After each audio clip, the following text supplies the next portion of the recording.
Oke, selamat siang teman-teman semuanya. Dokter Louis gimana ya? Dok? Ya, apa nih? Oke, ini Dokter Louis ya. Oke teman-teman, hari ini kita dalam bukan malam ya, kita adalah sesi sharing. Jadi yang kita hari ini sharing adalah Shogun kita yang beberapa hari lagi akan jadi daimyo. Nah, menghitung hari aja, saya udah lihat soalnya, hitung 3-4 hari aja akan jadi daimyo. Hari ini adalah Dokter Luigi, teman-teman. Perlu diketahui, hari ini bukan seminar kesehatan. Oke ya, ini bukan seminar kesehatan. Dikit lagi daimyo, benar ada Ko Adrian nih. Jadi, ini bukan seminar kesehatan, ini adalah di mana momen sharing bagaimana kilas balik dari Dokter Luigi pertama kali jalanin bisnis sampai join IFC dan sampai sukses. Mudah-mudahan dari ini ada yang kita bisa pelajari, teman-teman. Gitu. Ini sharing ini poinnya, teman-teman. Jadi jangan salah, nanti kalau Q&A jangan tanya dulu medis karena bukan di sesinya, teman-teman. Kenapa? Nanti kasihan ada sesi-sesi yang mau nanya. Oke, kita masih nunggu teman-teman kita sekitar 5 menitan biar maksimum biar nggak ketinggalan. Makanya saya mau bilangin ke teman-teman, suara saya jelas ya teman-teman ya? Jelas nggak teman-teman suara? Jelas ya? Jelas, Nick. Soalnya saya hari ini lagi di kamar, karena jam segini anak saya nggak tidur siang. Dia udah bangun, rusuh di bawah. Jadi saya pindah ke atas, ke kamar. Nah, teman-teman, bagi teman-teman yang masuk di Zoom, tolong invite teman-temannya, karena pasti ada sesuatu yang bisa kita pelajari dari prosesnya Dokter Luigi. Nanti saya jelasin juga kenapa Dokter Luigi yang terpilih ya. Tapi sebelum ini teman-teman kita ada di kurang lebih 197 orang. Tolong add teman-temannya dulu, jangan ketinggalan. Kenapa? Kalau Anda nonton di Facebook, Anda nggak bisa nanya di Zoom. Itu dulu teman-teman bedanya. Bagi teman-teman yang di Facebook juga, chat Anda saya nggak bisa baca. Karena saya ada di chat Zoom dan ada di Zoom. Jadi Anda yang sekarang masih ada 200, which is masih ada 300 slot lagi, untuk teman-teman masuk pelan-pelan, saya tunggu ada di Zoom. Congrats Dr. Luigi, ada CNI juga.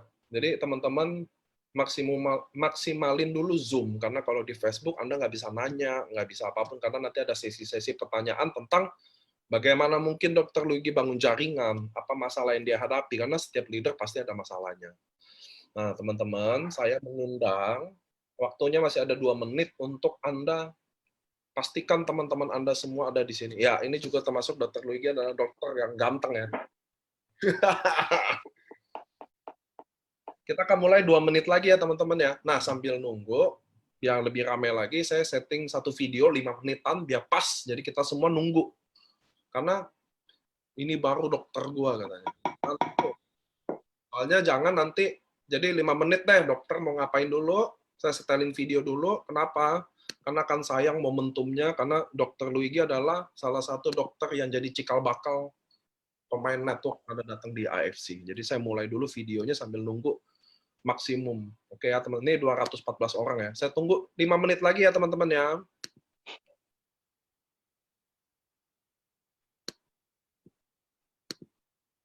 Banyak orang gagal di bisnis ini bukan karena mereka tidak ada kemampuan, tetapi karena mereka tidak mau melewati yang namanya kesulitan. Dunia ini mereka pikir mudah. Mereka pikir dunia ini penuh pelangi yang lemah lembut. Mereka pikir dunia ini penuh apa yang mereka impikan untuk terjadi. Mereka pikir bisnis ini mudah.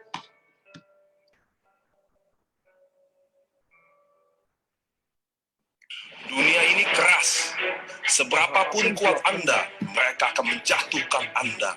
Mereka yang Anda lihat, samurai, shogun, daimyo, atau bahkan seorang bushido, hampir 80-90% saya kenal baik. Mereka bahkan dari nol sewaktu mereka bergabung di bisnis ini. Mereka memang datang ingin membuktikan bahwa dirinya bisa. Mereka datang memang ingin membuktikan bahwa pendapat orang salah tentang dirinya. Mereka datang ke sini memang untuk berjuang. Saya hidup bersama mereka berhari-hari, berminggu-minggu, dan sampai berbulan-bulan. Saya adalah saksi dari progres mereka. Di saat orang tidur, mereka bekerja. Di saat Anda makan, mereka sedang prospek. Di saat Anda berpikir siapa yang akan prospek, mereka sedang prospek siapa saja, di mana saja, dan kapan saja. Di saat Anda ditolak 1 kali dalam sehari, mereka sedang ditolak 100 kali. Ketika mereka ditolak 100 kali, mereka hanya tersenyum dan bilang, saya akan coba lagi. Bisnis ini butuh visi yang besar. Bisnis ini butuh pengorbanan. Bisnis ini akan banyak penolakan. Anda akan dijauhi, Anda akan ditakuti, Anda akan dibilang gila. Teman terbaik dalam bisnis ini adalah penolakan. Di saat Anda semua komplain, di saat Anda mencari alasan, di saat Anda sudah mau menyerah, di saat Anda berpikir ini akan susah, di saat Anda sedang mencari 1000 alasan untuk gagal, mereka tidak ada waktu untuk komplain, mereka tidak ada waktu untuk menangis, mereka tidak pernah putus asa, mereka selalu berpikir bisa. Ingat, semua butuh proses. Anda akan ubah dunia ketika saat itu datang.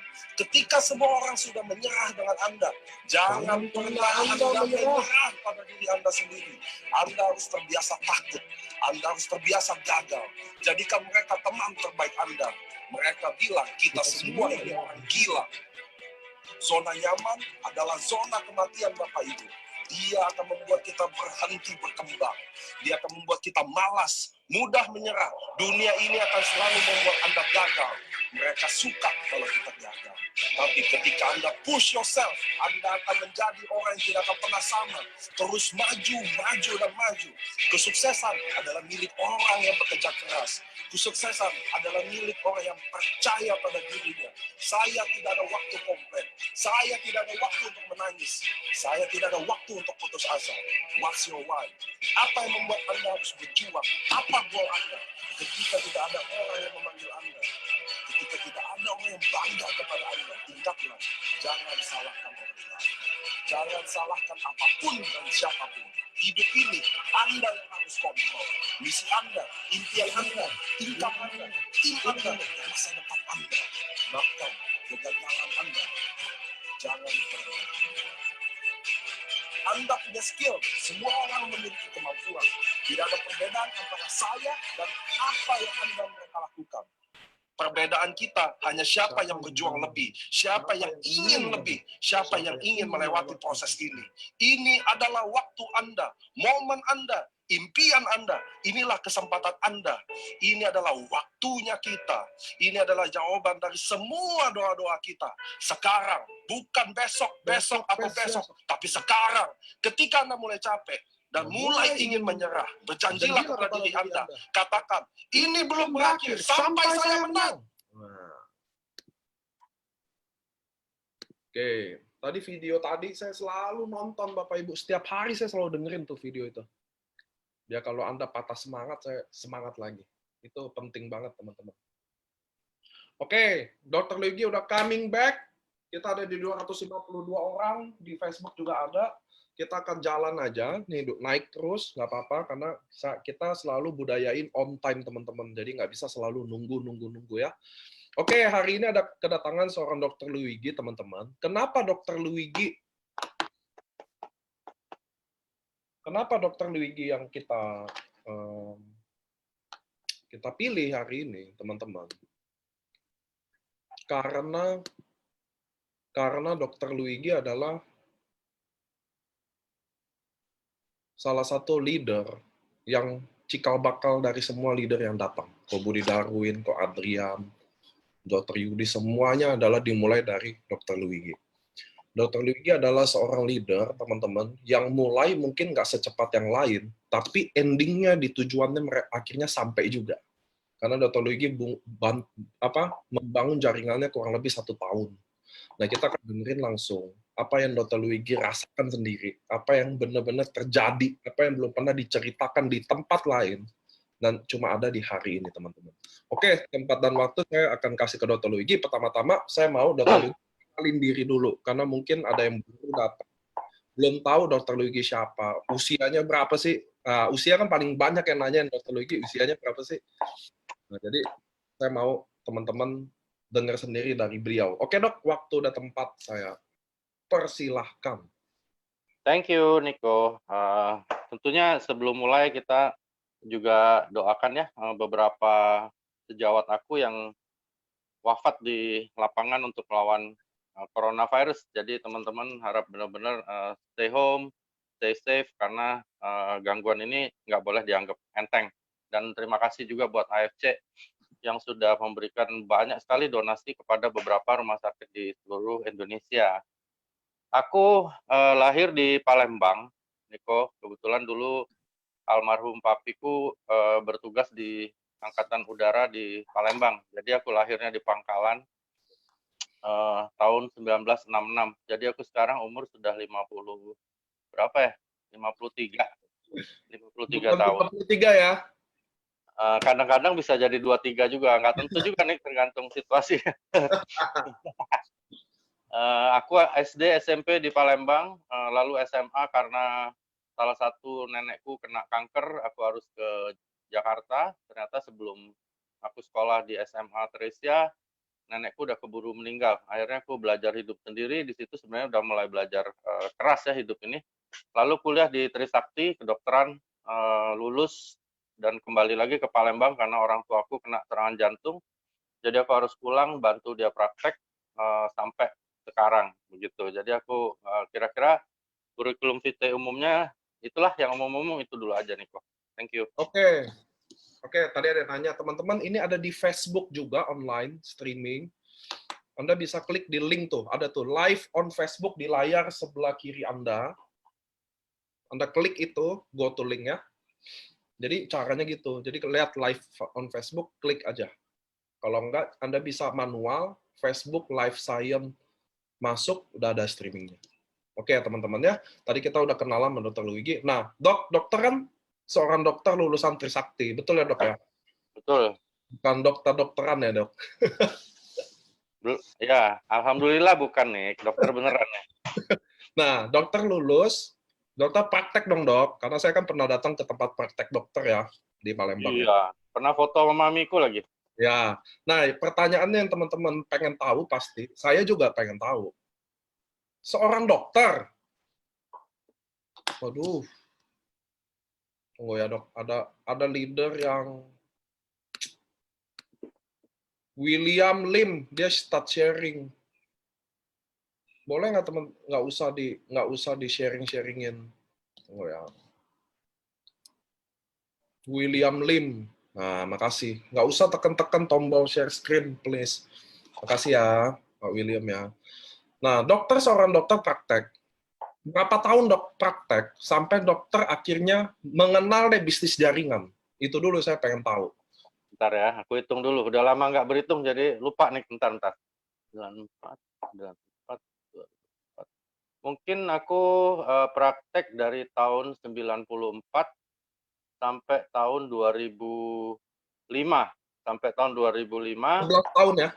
2005, ya 20 ya nih ya? 30 ya? Nggak tahu deh. 20 atau 30. Udah nggak bisa ngitung nih, udah buntu otaknya mikirin SOP. Nah dok, sedemikian lamanya praktek, tiba-tiba dokter kenal dunia bisnis jaringan pertama kali. Betul ya dok ya? Betul. Boleh ceritain ke saya, apa landasan pertama kali seorang dokter yang praktek? Saya pernah datang ke praktek dokter, dan ayah dokter yang sangat terkenal di Palembang, nah di tempat yang sama, jadi dokter kan mestinya ongoing tuh, maksudnya udah nyaman lah, apalagi udah kuliah capek-capek jadi dokter. Saya tahu, soalnya sepupu saya dokter semua, tiap 2 minggu ujian lah, saya nggak tahu dulu ya. Tapi sekarang udah jadi dokter, udah nyaman, udah make money, apa alasan dokter buat pertama kali kenal bisnis jaringan? Aku pertama kali kenal bisnis jaringan dari namanya Pak Kurniawan Chandra. Kebetulan sekarang udah join ya Nick ya, berkat ketemu Niko. Jadi saat itu memang hidupku memang lagi agak sedikit kacau ya. Aku ngalamin suatu hal yang nggak enak. Ada perceraian, lalu papiku meninggal di tahun 2005. Terus aku agak-agak apa ya, agak-agak bingung gitu. Bingung dalam arti kata banyak hal yang aku harus lalui yang nggak enak. Nah, dulu mungkin ini kualat juga ya, makanya jangan terlalu benci sama sesuatu karena kadang-kadang bisa berbalik. Aku dulu benci banget sama MLM. Mungkin ini karma tapi karmanya baik gitu.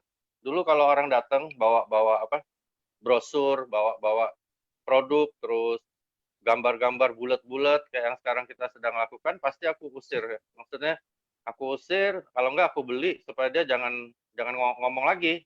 Kan bikin muak gitu, bikin apa? Bikin jijik gitu ya. Jadi aku dulu benci banget. Aku pikir ini orang gila ya. Maksudnya bunder-bunder terus ngasilin uang dari mana gitu. Tapi waktu berjalan dan makanya kita sekarang aku bilang sama teman-teman, jangan malu jalanin MLM karena dulu aku menghina orang yang menjalankan MLM dan akhirnya aku sekarang cinta banget sama MLM dan mungkin aku akan jalankan MLM terutama AFC ini sampai aku mati ya, sampai aku meninggal. Nah, ketika ketemu Pak Kur itu orangnya ulet. Makanya aku salah satunya belajar sama dia ya.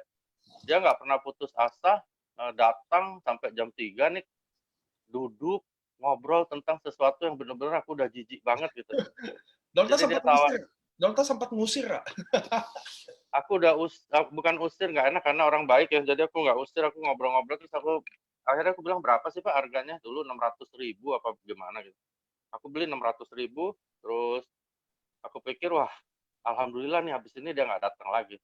Ternyata dia besok datang bawa produk yang lain lagi, terus dia bilang di bawah udah ada orang, udah ada jaringan, terus aku dapat hadiah ke Bali. Aduh, aku bilang, "Ini kenapa ya kok gini?" Tapi, pada titik tertentu di mana aku lagi bener-bener down, akhirnya dengan dia udah muak sih sama aku juga, jadi udah nggak pernah dihubungin lagi. Tiba-tiba ada suatu training di Bandung, aku inget tuh, tanggal 14 Juli tahun 2007. Aku inget banget itu. Jadi aku pikir, ah daripada stres gini, nggak enak, aku coba ikut lah. Aku berangkat ke Bandung dengan saat itu keuanganku lagi nggak bagus ya, jadi aku berangkat, datang ke Bandung, aku ikut trainingnya Pak Budi Soni Kadarmestan nih. Itu yang aku selalu hormati ya. Orang itu yang merubah aku. Aku ikut trainingnya, aku bilang, wih, kok asik gitu ya. Maksudnya kayak Niko bikin NDO lah. Aku lihat ini apaan ini ya. Maksudnya kok bisa kayak gini, terus kok orang-orangnya bisa akrab gitu, nggak seperti kami ya, praktek di swasta atau di rumah sakit teman-teman. Begitu ada pemilihan direktur rumah sakit aja kita sesama dokter udah sibuk saling jelekkan gitu ya. Maksudnya supaya yang lainnya nggak jadi direktur itu biasa. Makanya konvensional itu jeleknya adalah orang terus aku udah sering coba nih bikin usaha handphone, bikin showroom mobil, semuanya ketipu, nggak ada yang untung. Jadi cuman ini temanku yang aku penjarain aja ada sekitar 14 orang sampai hari ini. Jadi apa rumit gitu. Nah, di situ aku ngerasa suatu kenyamanan yang luar biasa. Aku lihat ini lain ini suasananya. Sehingga beliau bikin challenge waktu itu ada trip lah kayak gini ya, bukan trip. Dulu ada reward namanya reward apa gitu, laptop, motor. Eh, Pas ditanya gitu orang-orang bilang ada yang bilang 3 bulan, 6 bulan gitu. Aku bilang cuman kayak gitu masa nggak bisa ya.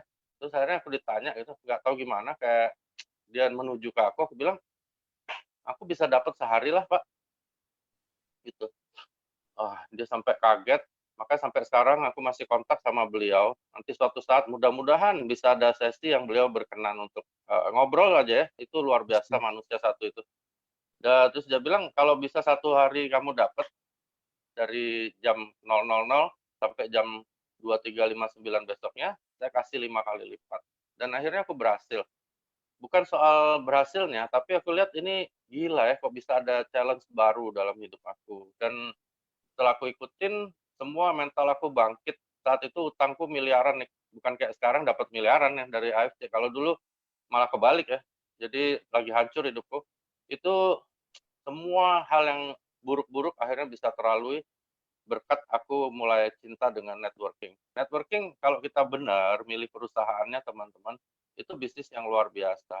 Pertama, dia bisa bangkitin diri kita sendiri, dan kedua, bayangin saat ini ada berapa puluh ribu, mungkin anggaplah dari berapa puluh ribu, mungkin 10% atau hukum Pareto 20% aja, timku sudah punya uang ratusan juta atau miliaran, itu buat aku ibadah besar ya. Apalagi ada downline-downline yang kurang ajar, yang nyusul-nyusul duluan jadi daimyo, jadi busido. Nah, itu ya.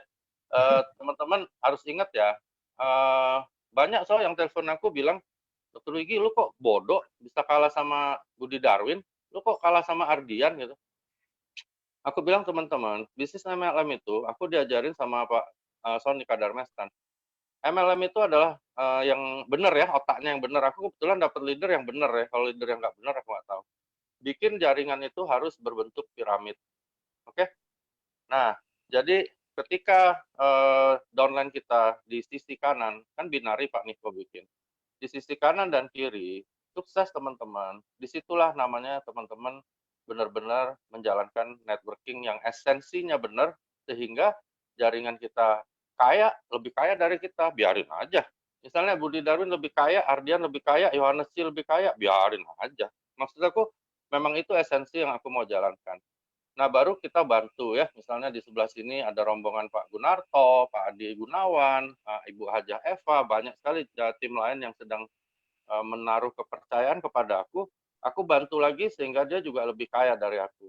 Dan kita ada di puncak piramid tersebut dengan bonus yang paling kecil, oke ya. Tetapi kita pasif income dan bayangin ibadah yang kita lakukan ketika semua jaringan kita di bawah itu melebar dan tambah kaya. Itu yang aku diajarin oleh Pak Budi Sony Saya Kadarmestan. setuju sih. Soalnya kan bisnis itu sehat kalau siapa yang di bawah malah bisa susul atas. Maka kebalik kalau bisnis itu nggak akan sehat kalau yang bawah selamanya nggak bisa susul yang atas. Bener nggak sih, Dok? Nah, itu ya teman-teman, perkataan Niko ini dia ucapkan waktu dia ketemu aku juga pertama kali, dan aku bilang, "Ini anak muda mau bohongin gua nih." Maksudnya bikin-bikin marketing plan 660 juta, wah dalam hati aku pret lah ya, maksudnya bohong gitu. Tapi teman-teman di sini Niko membuat suatu marketing plan yang memang mengizinkan, pertama, uang yang dia cantumin itu benar-benar diterima oleh kita. Aku pernah terima, ya apalagi Pak Budi Darwin, Ardian, dan sebagainya ya. Itu nggak masalah. Itu sesuatu yang memang diizinkan oleh perusahaan, oleh marketing plan-nya Niko, bahwa kita bisa dapat uang itu. Itu penting teman-teman ya. Banyak MLM aku tiap hari masih ada yang tawarin aku MLM, mau kasih aku berapa miliar, banyak, bukan nggak banyak. Tapi masalahnya, apakah MLM itu mengizinkan downline-downline kita menyusul kita atau berprestasi setidak-tidaknya sama dengan kita, itu penting banget. Dan itu diizinkan sama Niko. Itu penting ya teman-teman. Jadi ketika itu diizinkan maka kita bisa dapat. Kalau Niko nggak izinkan ya, teman-teman mau pinter gimana, prospek dan sebagainya nggak akan pernah dapat. Jadi sekali lagi kita harus terima kasih. Aku pribadi seperti kakakmu ya Niko, kamu seperti adik, aku terima kasih karena memang itu diizinkan sama Niko ya. Jadi kalau nggak diizinin teman-teman, Niko mau bikin film sampai jungkir balik keluar tanduk kepalamu, nggak bakal bisa dapat. Di sini bisa dapat, bahkan bisa nyusul upline. Dan aku bangga banyak downline-ku yang bisa nyusul aku karena di situ sebenarnya adalah suatu proof, suatu bukti bahwa AFC adalah MLM yang benar dan AFC adalah MLM yang adil. Kalau nggak adil ya seperti roda belakang ngejar roda depan ya. Jadi downline sampai babak belur nggak bisa ngejar gua. Ya nggak mungkin Budi Darwin duluan Busido, pasti gua dulu. Nggak bisa dong laluin sama upline-nya. Nah itu sebenarnya teman-teman, itulah jawaban aku kepada orang-orang yang bilang bahwa aku bodoh karena kalah dengan Budi Darwin, Yohanes, atau Dr. Yudi, atau Ardian. Enggak lah, aku nggak pernah ngerasa aku kalah karena bisnis ini adalah bisnis bersama yang aku memang azasku adalah piramid. Begitu, Nick? Justru malah bangga ya. Ya harus bangga, Nick. Aku ketemu Pak Andri Wongso ya, itu juga ilmu dari dia yang pendek bacaannya, terus jelas gitu. Dia bilang, Dr. Wigi, kalau Anda mau berprestasi terus di dunia networking, cukup satu kok, jadilah pelatih yang baik. Oke? Nah, misalnya bulu tangkis Chandra siapa sampai sekarang masih pelatih ya. Tapi kalau pemain pasti ngikut pemain yang lain dan akhirnya dia nggak akan pernah abadi karena usia tertentu dia akan terbuang. Begitu nih. Nah, oke Dok. Balik lagi ke benang merahnya. Pertama kali join bisa saya simpulin ya. karena mungkin ada tantangan baru selama ini ya dok ya, karena mungkin jemu, ya namanya saya juga pernah beberapa closingin dokter, saya ketemu dia, nah, ya dia jemu banget di tempat praktek gitu aja. Pernah saya nanya, dok, Anda walaupun join jadi member, Anda tetap jadi dokter loh.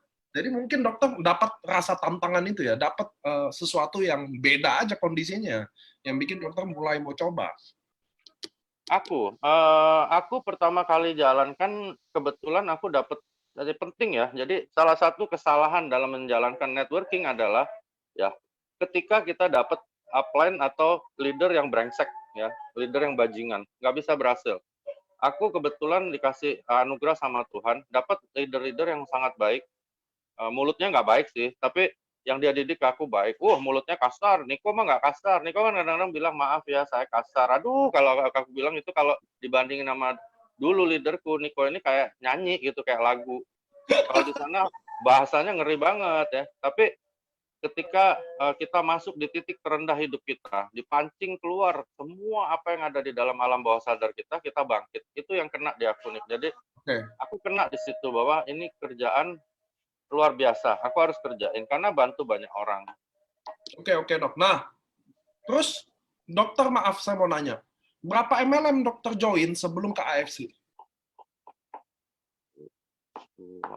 4 lah kali, 4 atau 3, nggak ingat. Andai kata 4 lah, let's say 3 sampai 4. Nah dokter tadi cerita sedikit bahwa dokter upline-nya kan, kalau upline yang, maksudnya gini, kalau upline yang kurang, yang brengsek, yang maaf bandel gitu, Anda kan nggak akan bisa sukses di bisnis jaringan. Nah, dengan arti dokter dapat upline yang bagus. Iya dong, karena kan dokter... Enggak. Aku dapat upline yang bagus yang pertama nih. Oh, yang pertama? Yang lainnya brengsek semua. Oke, yang pertama bagus. Lalu apa yang bikin dokter cabut ke MLM kedua dan ketiga? Yang pertama, ini penting banget nih, ini penting banget. Jadi yang pertama karena perusahaan dari luar negeri dan tidak ada kontrak seperti AFC ya. AFC itu kalau teman-teman sempat ke St. Moritz itu ada sertifikat tulisannya Japanese Embassy. Niko nggak pernah bilang sama aku loh. Aku datang, aku lihat, gila gitu. Jadi aku justru di situ Nick itu menggugurkan alasan aku mundur dari yang pertama, karena yang dari pertama itu dicabut izinnya sama pemerintah, oke ya. Jadi karena nggak jelas mungkin. Nah yang kedua ya Niko bilang tadi, ketemu leader yang bebek. Yang ketiga ownernya bebek. Nah akhirnya nih yang keempat dapat satu tempat yang menurut aku AFC ini mungkin bukan yang terbaik di dunia, tetapi dipimpin sama orang-orang baik itu penting, sehingga menggugurkan keraguan aku akibat masa lalu begitu. Jadi AFC ini komplit. Yang keempat jadi AFC ya dok ya. Boleh tahu nggak dok, apa ceritanya waktu dokter pertama kali kenal AFC, biar teman-teman sendiri terinspirasi. Kenapa teman-teman? Karena saya selalu bilang ke Anda semua, pentingnya Anda sharingin alasan Anda bergabung di suatu bisnis. Nah, di dokter bagaimana kilas baliknya deh? Apa ceritanya, apa story-nya, waktu dokter mungkin aktif MLM, apa udah enggak, saya juga nggak tahu, karena saya nggak nanya ya. Tapi apa yang pertama kali bikin dokter bergerak, dan apa ceritanya gitu loh. Nggak apa-apa ya, agak panjang dikit nggak apa-apa ya? Emang ini sesinya kan? Oke, jadi aku pertama kali tahu AFC ini dari mamanya Ibu Silvi, jadi mertuanya Pak Michael Tampi. Nah, keluarganya Ibu Silvi ini, ada salah satu omnya, itu berjasa besar sekali sama almarhum Papi. Jadi, almarhum Papiku tuh dulu di Angkatan Udara, pas G30S, semua komandan kan ditarik ke pusat untuk diinterogasi karena PKI. Jadi, Papiku takut ada apa-apa, akhirnya mundur. Kami nggak punya rumah, jadi gembel gitu, pakai motor jelek. Nah, omnya Ibu Silvi ini memberikan rumah tumpangan buat almarhum Papi dan aku cari-cari fotonya nih, naik Vespa jelek apa, cuman nggak ketemu. Tadinya aku mau share. Nah, kami numpang di rumah itu, terus dikasih praktek almarhum Papiku di Apotik Dempo namanya di Palembang. Namanya Om Bianlok.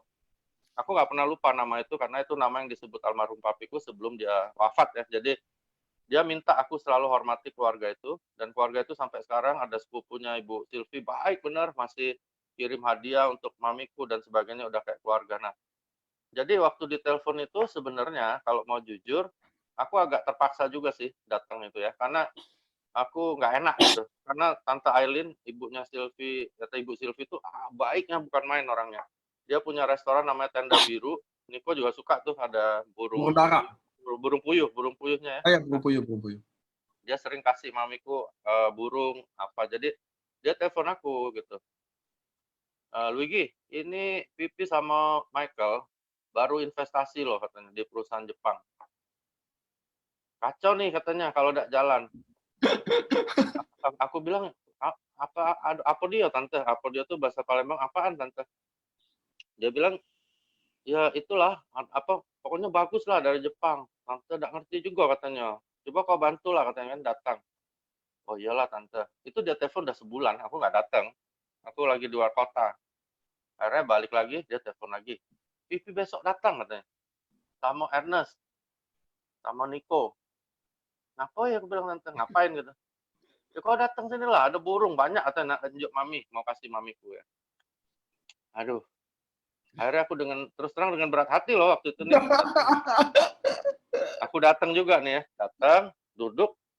Cuman kesan aku pertama yang menyenangkan itu sebenarnya adalah ketika melihat Niko ngerokok. Sebenarnya sih, ini kalau mau jujur ya. Wih, aku bilang ngerokok nih Niko nih. Udah, akhirnya ngobrol-ngobrol biasa. Terus Sylvie itu orangnya, istrinya Pak Michael itu benar-benar low profile ya. Keluarga itu keluarga baik dan kaya banget. Jadi itu orang kaya lama, baik harta, baik kebaikannya. Jadi di Palembang nggak ada yang nggak kenal keluarga itu keluarga baik banget. Nah, jadi datang situ ngobrol, akhirnya Niko presentasi lah pakai laptop gitu, cerita. Aku terus terang dengerinnya, aku bilang nih orang mau bohong lagi. Biasalah MLM kan bohong biasanya. Cuman aku seneng karena Niko ngerokok terus nggak kayak presentasi serius gitu. Sambil makan burung lah apa. Nah terus Pak Ernest ngasih aku 2 saset SOP, aku minum 1 di sana, satunya aku minum malam, sore setelah pulang dari sana aku minum lagi. Aku tidurnya enak karena aku memang insomnia banget. Nah itu malam itu aku tidur kayak baby ya, tidur banget, tidur lelap banget. Terus pagi-pagi udah telepon lagi Silvi. Dokter, ayolah katanya ini ada di Newton ini ya, Newton Ya, apa? LOP. Newton ini ada ini apa? Sedikit ini, ayo bantulah ini jelasin ini. Wah, aku pikir nggak enak nih udah dikasih burung banyak banget, ada 20 biji kali tuh burung bawa pulang. Udah, gua datang deh. Akhirnya aku datang situ, pas aku lihat, teman-teman mamiku semua juga gitu ya. Jadi teman-teman mamiku kumpul semua di sana. Ada yang punya apotik Maga Mulia, teman lama semua. Jadi ada 4, 5, 6 orang. Ada Ibu Shanti juga 001 datang. Udah aku coba bawain dan Pak Niko sama Ernest sama Ibu Silvi kelihatannya tertarik dengan konsep itu. Sehingga dia bilang, gimana nih kalau kita kolaborasiin? Ya aku bilang, ya terserah. Nah, gimana nanti Sil? Terus jujur aku belum tertarik sama sekali ya. Cuman aku pingin sesuatu hal yang aku bikin ini berguna buat almarhum papiku. Sebenarnya itu dasarku nih, benernya. Terus udah pulang Niko segala pulang ke Jakarta, aku ziarah ke makam almarhum papiku. Ziarah, terus aku pulang ke rumah, cerita sama mami. Mamiku masih hidup. Dia bilang, kamu kerjain lah. Karena aku mau nangis kalau ngomong kayak gini, makanya aku sebenarnya nggak mau ngomong. Dia bilang, papimu kan sudah meninggal. Terus anak yang ada di Indonesia cuman kamu. Nah, itu Om Bianlok, omnya Ibu Silvi itu nggak pernah terbalas. Belum ada namanya Ci Audrey ya, itu baik banget anaknya. Dia sampai sekarang masih baik sama kami. Itu udah terlalu baik. Kamu kerjain lah buat buat balas budi papimu. Aduh, aku bilang nih, bingung juga aku ya, gitu. Jujur aku belum pengen gitu, belum pengen. Cuman aku pikir bener juga ya gitu. Siapa lagi nih kalau bukan aku siapa gitu. Ya udah malam aku mulai konsep. Nah nggak tahu berdua 3 hari Pak Michael sama Ibu Silvi sama Pak Michael telepon. Dia bilang dokter itu kata Ernest sama Helen sama Niko coba ke Jakarta lah bawain acaranya coba kita pengen lihat katanya kan. Atau langsung kontrak aja lah. Aku bilang janganlah Sil, nggak enak Sil. Lihat dulu lah nanti kalau nggak bagus kan aku nggak enak. Karena berangkat ke Jakarta tanggal 2 Mei aku inget tuh 2018. Wah itu seru banget. si Alden jemput aku salah tempat. Alden kan pintar-pintar bodoh tuh, jadi jemput aku salah tempat. Akhirnya sampai juga di acara bawain. Ya alhamdulillah aku lihat bagus, terus aku lihat kantornya bagus. Di saat itu yang pertama kali memang Ibu Helen langsung datang, terus langsung bilang, "Wah, ini gila nih, oke banget nih," katanya. "Jepangnya juga oke nih," gitu kan. Niko juga kayaknya gembira banget gitu. Terus aku diajak makan di atas, dia bilang, "Ayo kita jalanin kayak gini," gitu ya. Maksudnya kita jalanin konsep ini. Langsung disodorin kertas apa gitu. Aku bilang, "Nanti dulu dipikir, agak usah," kata, "kita jalan aja," kata Ernest. Ya udah, akhirnya udah besoknya ketemu lagi sama ini nih, sama maminya Pak Ernest. Namanya Dokter Vandalina.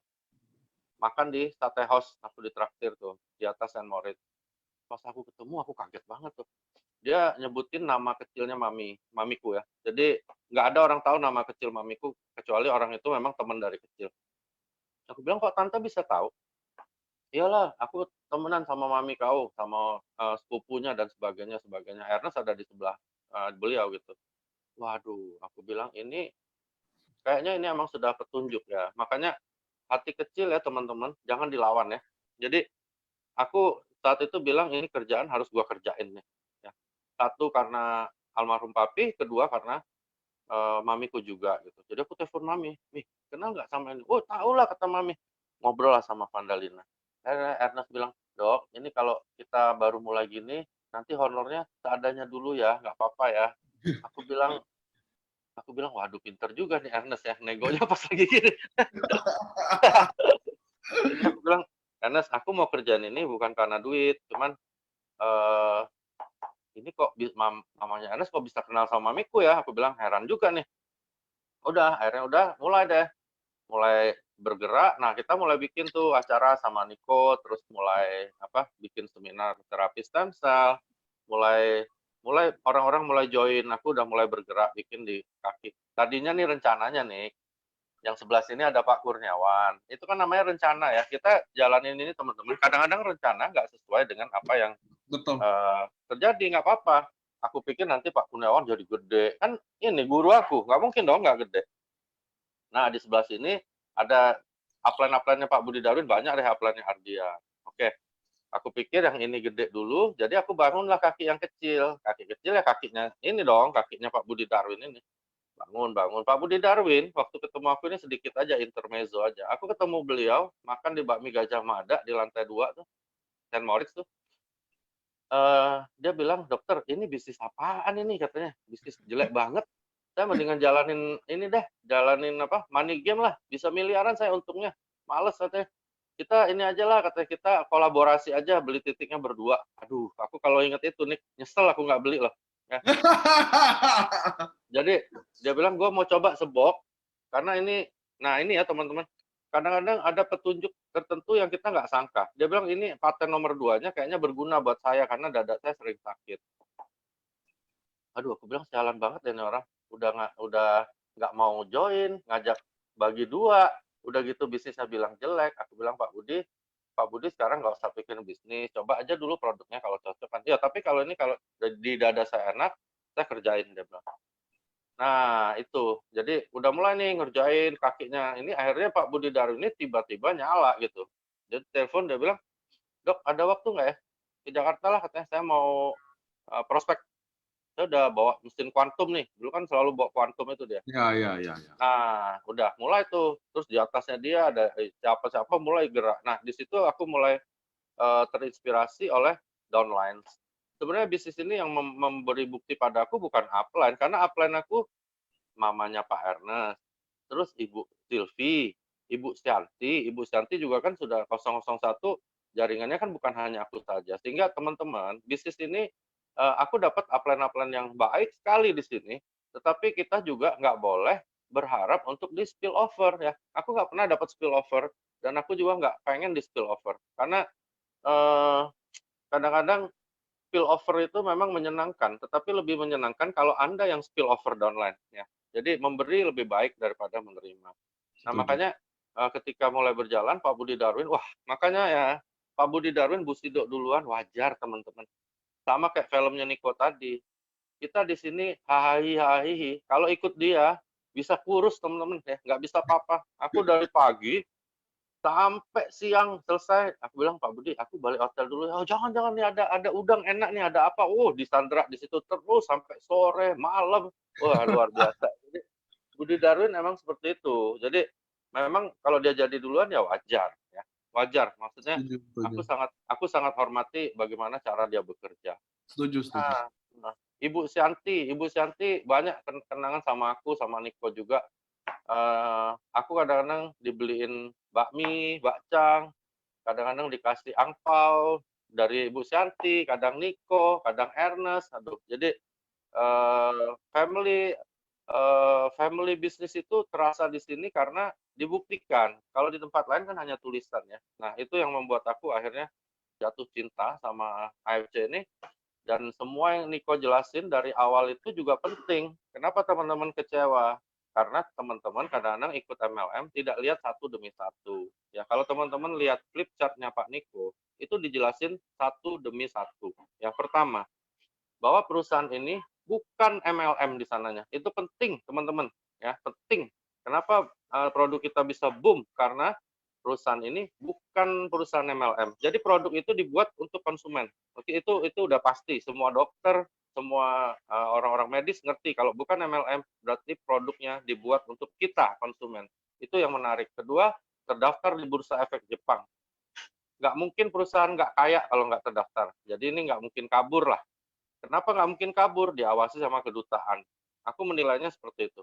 Lalu keempat, masuk ke Indonesia. Mohon maaf ya, ini bahasanya mungkin nggak sopan, tapi aku kalau di Palembang bilang, ada dua anak muda kaya, Ernest dan Michael Tampi, ya, mereka orang kaya ya, orang udah sukses. Mau jadi kacungnya Jepang, ya. Berarti ini perusahaan ini kayanya bukan main, oke ya. Kalau orang sekelas Pak Mike sama Pak Ernest aja mau jadi kacungnya dia di sini, berarti ini perusahaan bisa bayangin nggak kaya seperti apa. Kita aja sama Pak Michael sama Pak Ernest jauh kan, lebih miskin kita. Nah, di situ aku bilang ini perusahaan benar karena banyak MLM yang ownernya aja nggak jelas teman-teman. Kadang-kadang naik Avanza tahun 2004 lagi. Terus janjiin kita bonus ratusan juta sebulan, bullshit lah ya. Itu hati-hati di situ. Terus produk, pas Niko jelasin, jujur waktu Niko jelasin produk, yang paling membakar aku adalah tabel tentang plasenta. Karena aku pecinta stem cell. Kalau nggak ada itu, aku nggak join. Oke, nggak join. Jadi aku lihat, kok ada tabel gini nih. Gue mau cerita plasenta jadi nggak enak nih, jadi malu kan gitu. Karena di situ adalah data. Jadi semua by data. Udah gitu produknya, nggak mungkin ada saingan. Bayangin kalau teman-teman, mohon maaf ya, bisa cuman teman-teman yang bisa jual pempek ke seluruh Indonesia pasti kaya teman-teman, nggak bisa nggak ya. Nah di situ aku lihat wah ini peluang besar nih, peluang besar. Jadi nggak ada saingan, keluar Utsukushi, belum lagi nih nanti serumnya nggak ada saingannya, gimana kita nggak menang. Nah, di situ aku lihat. Lalu bonus ya. Sorry. Waktu dokter join di AFC, apa yang dokter lakuin? Karena saya tahu Budi Darwin kan termasuk level sponsor dokter juga ya. Ya. Di kedalaman ke-9. Apa yang dokter lakukan, dok? Karena gini, setiap orang punya background berbeda-beda waktu dia pertama kali lakukan bisnis ini. Deko Andria, Bahari Cilavita, termasuk nanti Isyanti Gunawan. Isyanti kayak Budi Darwin, Isyanti Gunawan. Saya selalu simpan mereka nanti di belakang-belakang, karena kan mereka yang ditunggu-tunggu gitu loh. Nah, cuma saya mau tahu, mungkin teman-teman juga mau tahu, apa yang dokter lakukan? Jadi kan dokter udah lama main jaringan sering. Soalnya maaf, bagi sebagian orang kaum umum, kaum awam, dia menganggap kalau leader itu lebih mudah mulai bisnis jaringan. Saya bisa setuju dan tidak setuju juga. Karena setuju iya, karena dia punya jaringan itu. Yang kedua adalah dia punya nama buruk mungkin, atau pengalaman buruk, atau orang contoh, dokter bawa saya ke MLMA. MLMA-nya dicabut izinnya, tapi kan nama dokter juga ikut jelek di bawah-bawah gitu loh. Jadi sebagai leader biasanya dia mulai bisa lebih mudah atau bisa lebih susah. Ya, nah, kalau dokter waktu masuk di bisnis AFC ini, apa yang dokter lakukan maksudnya dalam pengembangannya, dalam perekrutannya? Karena dokter kan cukup aktif ya. Saya lihat background-nya dokter, maaf teman-teman yang nggak tahu, dokter itu kalau main network umumnya selalu sukses. main asuransi nomor 1, main MLM juga umumnya bisa sukses. Nah, di sini apa yang dokter bikin? Apa yang dokter lakukan? Jadi kita bisa, teman-teman yang lihat juga, oh mungkin dapat insight yang beda. Oke, aku terbiasa untuk gini, aku selalu kalau teman-teman sering lihat statusku, aku tulis new member, new blood, new life. Itu sebenarnya maknanya dalam ya. Kalau aku bikin tim di bisnis yang baru, itu sebisa mungkin 90% itu orang baru. Jadi aku belum ajak teman-temanku yang di bisnis lama. Kalau aku ajak, mudah-mudahan bisa cepat juga jadi Busido. Senjata rahasia. Jadi Oh, aku dokter mulai 90% jaringan baru. aku harus perlakukan diri aku untuk jadi orang yang baru join ya. Jadi ketika aku selalu duplikasinya seperti itu. Nah, jadi teman-teman yang lain juga lihat, ih, kok nggak ada anak-anak lama ya. Maksudnya kayak leader di Palembang yang ngambil kan bukan aku. Leader Palembang yang ngambil downline-ku juga. Maksudnya rombongannya Lili ya, rombongannya Pak Budi Darwin. Aku nggak sentuh gitu. Aku nggak prospek, aku nggak temuin, aku nggak hubungin. Memang tipe aku kebiasaan begitu nih. Aku seneng building new team. Aku seneng mendidik orang baru, kertas putih. Akhirnya yang sudah karatan-karatan gitu, yang masih bagus ya, belum terlalu rontok. Karena banyak leader itu kan sebenarnya nggak ada ya teman-teman. Leader itu adalah orang yang diakui leader oleh timnya. Jadi Betul. kalau ada orang bilang, gue leader besar nih, aduh, pride lah, aku nggak percaya. Ini Pak Niko, saya bisa bawa ribuan orang nih ke acara, udah bohong lah. Teman-teman jangan percaya gitu-gitu ya. Jadi aku lebih seneng sama orang yang Niko bilang malah, gimana cara gue kerjain, gimana gue bisa, atau leader yang lagi hancur tapi aku tahu dia baik, aku didik. Nah, aku belajar building new team karena itu memang nggak cepat teman-teman, tapi nggak apa-apa ya. Ketemu orang-orang money game pula kan, kayak Ardian, Kim, wah itu mah bandit-banditnya money game. Aku ingat ketemu Ardian itu, yang dia tanya bukan bisnis, bukan produk, tapi cuma satu, waktu makan di mana nih, di Pluit ya, di mana itu aku lupa. Dia bilang, Dok, lu yakin nggak perusahaan ini nggak scam? Nah, dia bilang. Aku bilang, bro, ini bukan money game, brother. Terus kalau lu tanya gua, ya itu ada Kim, ada Ardian, ada Budi siapa nih? Hartanto ya? Budi Hartanto ya? Ya. Aku bilang, brother, Setiawan.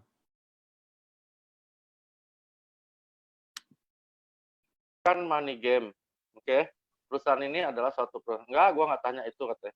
Itu Pak Michael sama Pak Ernest kira-kira bisa kabur nggak? Benar ini pertanyaan dia. Karena orang yang biasa money game memang mindset seperti itu. Aku lebih tertarik hal-hal seperti itu ya. Jadi suatu yang baru buat aku. Aku bilang kalau lu tanya gue pribadi, gue yakin mereka nggak akan ada masalah. Ya, maksudnya kabur. Ngapain Michael sama Ernest kabur? Lu pikir dia taruh duit berapa di situ? Emangnya murah? Ngaco lu. Akhirnya setelah mereka yakin, itu Ardian joinnya gede banget sih waktu itu ya. Berapa diamond gitu. Makanya sekarang dia daimyo. Wajar. Nah, cuman aku lihat anak-anak muda ini seperti Ardian, Kim, itu orang-orang yang memang mereka punya suatu pola juga. Aku seneng kayak gitu nih. Jadi aku seneng membuat suatu tim baru dengan pola baru. Kayak misalnya aku jadi pelatih pingpong ya, aku lebih seneng misalnya anak ini kidal misalnya. Atau bahkan, mohon maaf ya, aku ada beberapa adik kelas yang cacat gitu. Jadi tangannya nggak ada jarinya, terus dan sebagainya. Ada satu anak didikku di tenis meja sekarang sudah masuk di kelas dunia juga. Nah, aku seneng yang kayak gitu. Jadi aku selalu berusaha untuk building new team. Kalau yang old team, aku biasanya informasikan selalu ya, 2F itu friends, family, jangan lupa. Jangan takut ditolak, jangan malu. Friends, family, cepet-cepet broadcast, informasikan. Apa yang kita rasa sejujur-jujurnya. Info harus jujur, nggak boleh bohong.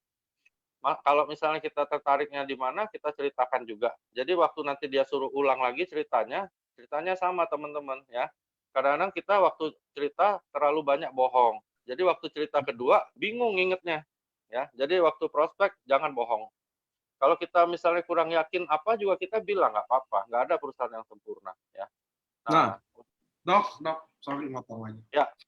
Dokter join, karena dokter konsepnya building new team, maka dokter fokus untuk orang-orang baru selalu. Betul ya dok ya? Betul. Dan itu tentunya butuh waktu, karena dokter kan asetnya bisnisnya di jaringan, karena dokter cari new building team, maka butuh waktu yang lama. Betul? Betul. Dan itu dokter alami juga, karena saya adalah saksi, karena saya kan orang sistem, lihat dokter setelah 1 tahun, kurang lebih 1 tahun 2 bulan, 3 bulan, baru dokter mulai punya income. Nah, Ya. apa alasan dokter untuk keep stay? Apa alasan dokter untuk keep fight? Karena saya bilang dokter keep fight karena roadshow tuh kita. Karena kan setahun itu full roadshow buat jaringan Ko Budi, Ko Andrian, ke bawah semua, Cilavina juga pernah ada. Tapi apa alasannya, Dok? Karena nggak semua punya mental itu. Nggak semua mungkin gini. Mungkin teman-teman nggak punya alasan kuat itu untuk bikin dia bertahan. Mungkin ya. Makanya saya nanya ke dokter biar teman-teman juga mungkin yang nggak pernah punya nggak punya apa ya, nggak punya reason yang kuat. Jadi next-nya punya. Apa yang bikin dokter bertahan 1 tahun? Bangun jaringan sebelah bengkak, which is nggak pairing. Apa yang spesial, apa yang dokter percaya sampai dokter stay 1 tahun lebih? Nggak ada. Saya pribadi pun belum tentu, bukan bisa bilang enggak atau iya, saya pun belum tentu kuat 1 tahun untuk keep staying tanpa tanpa belum ada pairing lah gitu loh. Apa yang bikin dokter stay? Apa yang dokter fight? Oke, ini aku baru cerita di sini nih. Ini pertanyaan kayak dokter jiwa nih ya. Oke ya. Gini, benar kata Niko, semua harus dimulai dengan why. Jadi aku biasakan diriku untuk punya namanya pertanyaan bertingkat tentang why. Ya, teman-teman coba lakukan ini, pasti berhasil kok. Pertama, aku tanya dulu, kenapa aku ikut AFC? Itu dulu ya. Jadi aku tanya sama diriku. Aku waktu itu ikut AFC karena aku sangat hormati keluarga Ibu Sylvie dan Tante Aileen, mertuanya Pak Michael. Terus aku tanya, pertanyaan bertingkat keduanya adalah, kenapa ya aku harus hormati keluarganya Tante Aileen dan Ibu Sylvie? Karena keluarga ini berjasa sangat besar sama almarhum papiku. Itu tingkat kedua baru. Oke ya. Tingkat ketiga aku tanya ya, kenapa ya kok keluarga itu berjasa besar sama keluarga almarhum papiku? Karena dia memberikan rumah tumpangan dan dia memberikan tempat praktek buat almarhum papiku. Aku tanya lagi, kenapa ya kok mereka mau kasih rumah tumpangan dan rumah untuk praktek di Apotik Dempo Palembang ya? Karena mereka mungkin punya niat baik terhadap almarhum papiku. Kenapa ya mereka kok bisa punya niat baik terhadap almarhum papiku? Mungkin karena mereka sayang atau mungkin karena mereka memang orang yang sangat beragama ya. Entah apa ya jawabannya, dua-duanya bisa benar. Aku tanya lagi kenapa ya mereka kok bisa hidup taat beragama? Karena mungkin agama itu bagus buat mereka. Itu baru level 7. Lalu level 8-nya aku tanya, kenapa ya kita harus eee, hidup taat beragama dan baik pada orang lain? Seperti itu teman-teman. Dan aku dapat jawaban sampai ke-12-nya. Jadi aku kerjakan Niko, apapun yang terjadi. Itu dari sisi why aku ikut AFC. Lalu kedua aku lihat juga, kenapa ya gue harus kerja sama sama Niko. Nah, ini kan aku nggak pernah bilang juga sama Niko. Aku lihat pertama, misalnya, oh Niko ini orangnya konsisten dan care ya sama tim aku, bukan sama aku aja. Kalau sama aku ya jelas harus sayang lah, namanya lagi mau bangun kan. Tapi aku lihat dia sayang sama timku. Apa ya buktinya Niko sayang sama timku? Ya, ini teman-teman mungkin ada yang nggak tahu. Salah satu hal yang aku lihat ya, yang lain sih biasa lah. Kami babak belur kalau roadshow, aduh babak belur Pak. Tidur sampai sakit, pilek. Nanti hari ini Niko pilek, besok aku yang pilek. Itu udah biasa. Cuman ada satu yang istimewa waktu acara ulang tahunnya Denio, anaknya Niko pertama. Anaknya kan cuma satu, istri satu juga. Nah, jadi ulang tahun Denio pertama, Nikonya muncul di Semarang ya, ada LOP Semarang. Aduh, aku rasanya pengen ngamuk sama Niko tuh. Aku bilang, lu ngapain nih datang? Saya sedih dokter lihat Pak Adi, saya pengen supaya tim Semarang ini bangkit lagi, saya pengen bantu dokter Wigi. Iya, tapi ini kan ulang tahun Denio Niko, nggak apa-apa katanya. Nanti kan Denio ulang tahun lagi juga. Nggak apa-apanya, nggak apa-apa pura-pura sih, malamnya berantem sama Tiara. Untung Pak Ernest sama Segalan datang ke ulang tahunnya Denio ya. Nah, di situ aku lihat ini orang memang sayang dalam arti kata dia buktikan. Jarang ya ada GM kayak gitu. Aku udah ketemu sampai orang-orang dari luar negeri pun yang jadi GM, jadi manajemen, aku udah pernah ketemu. Tapi nggak ada yang seperti dia. Nah, kenapa ya Niko kayak gitu? Nah, ya, ngerti ya teman-teman? Oh, karena dia benar-benar sayang sama tim aku. Kenapa ya dia sayang sama tim aku?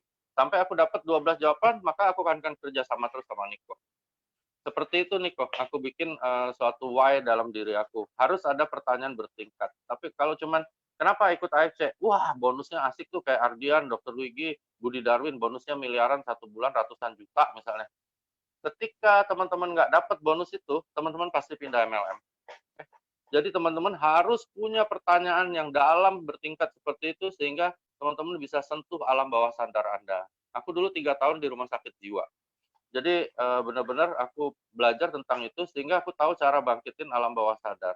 Kalau nggak bisa bangkitin itu ya, misalnya, oh karena SOP bagus, oke. Begitu ada 1, 2 orang, ya ada timku yang begitu, 1, 2 orang minum SOP nggak ada pengaruh, nggak enak, protes, down. Langsung cari produk lain lagi. Nah, jadi teman-teman harus punya banyak alasan dengan pertanyaan bertingkat yang dalam. Maka alam bawah sadar kalian akan ikut. Begitu, Nick. I see. Jadi saya juga dapat ilmu baru ya, teman-teman ya. Jadi ternyata kita perlu menemukan alasan dan kita harus menemukan pertanyaan bertingkat, berjenjang. Minimum 8 tadi kayak saya paham ya. Sampai 12 target dokter. Jadi teman-teman yang Dr. Luigi ini gini, 1 tahun bangun kaki sebelah, roadshow gila-gilaan. Karena tadi Dr. Luigi ceritain roadshow ya. Roadshow itu teman-teman, Anda nggak bisa bayangin, karena 1 bulan kita bisa pernah di 14 kota. Itu benar-benar bangun, kadang kita nggak tahu ada di mana. Di kota apa pernah juga. Ini di mana sih sebenarnya? Kadang di airport jam 3 pagi kita nggak tidur karena pesawatnya jam 6. Jadi teman-teman, itu nggak gampang. Dimana gini, Anda kalau nunggu duduk manis di rumah 1 tahun, mungkin semua bisa lakukan. Tapi Anda udah usaha maksimum push di limit tertentu. Dan Anda belum panennya, maksudnya gitu, di masa menanam, itu nggak mudah. Dan sekarang kita dapat jawabannya adalah bikin why Anda, dan Anda pertanyakan berapa tingkat. Ketika itu terjawab, maka akan makin kuat. Dan mungkin why-nya juga banyak ya, Dok ya? Iya. Dari beberapa sisi. 1, perusahaan. 2, manajemennya. 3, impianku. 4, mungkin ya, yang berhubungan sama akhirat misalnya begitu. Jadi apa aja tambah banyak kolom-kolom why-nya, Anda nggak akan pernah gugur ya, apapun yang kita hadapin, karena kita tahu why-nya. Mungkin why yang pertama gagal, ada why kedua, why ketiga, why keempat, seperti itu. Jadi kalau kita ikut suatu MLM, hanya karena why-nya hanya 1, 2, Anda pasti mundur, nggak salah gitu, biasa. Misalnya, wah bonusnya keren nih, ratusan juta, udah jalan 4-5 bulan, kok bonus gua nggak 100 juta, 200 juta kayak Dr. Wigi ya. Parah lah, berarti aku nggak mampu nih dan sebagainya. Udah hancur semua karena why-nya hanya 1 tingkat. Udah gitu juga why-nya hanya 1 kolom, nggak bisa. Jadi teman-teman lebih banyak why dan lebih dalam why ya yang Anda bisa tentukan, Anda pasti jadi seperti aku atau bahkan lebih dari aku. Begitu aja. Oke. Nah, Dok, sambil jalan terus, saya mau nanya tentang gini. Sampai sekarang dokter masih menjawab pertanyaan-pertanyaan member ya. Di saya juga dokter jawab semua. Dan saya yakin satu hari itu full, penuh banget pertanyaan. Apa yang bikin dokter masih mau menjawab mereka? Nah, ini juga, ini pertanyaan pribadi sih. Karena gini, ada juga saya tahu yang saya tanya itu belum tentu buat jaringan dokter. Karena kan jaringan banyak. Soalnya teman-teman, jaringan kita ada 100.000. Lagi jalan ke 110.000. Nah, apa yang bikin dokter, maaf ya, ada orang gini, leader, saya tanya juga kadang, bukan jaringan gua, bukan ini gitu loh. Tapi apa yang bikin dokter keep doing these things? Apa yang bikin dokter, ini rutinitas ini teman-teman, nggak main-main loh. Menjawab pertanyaan setiap hari, sampai sekarang, itu nggak main-main komitmennya. Nah, apa yang bikin dokter, saya mau tahu aja insight-nya, apa sih yang dokter pikirin, kenapa dokter jawab gitu loh. Sedangkan jaringan dokter kan jalan. Oke.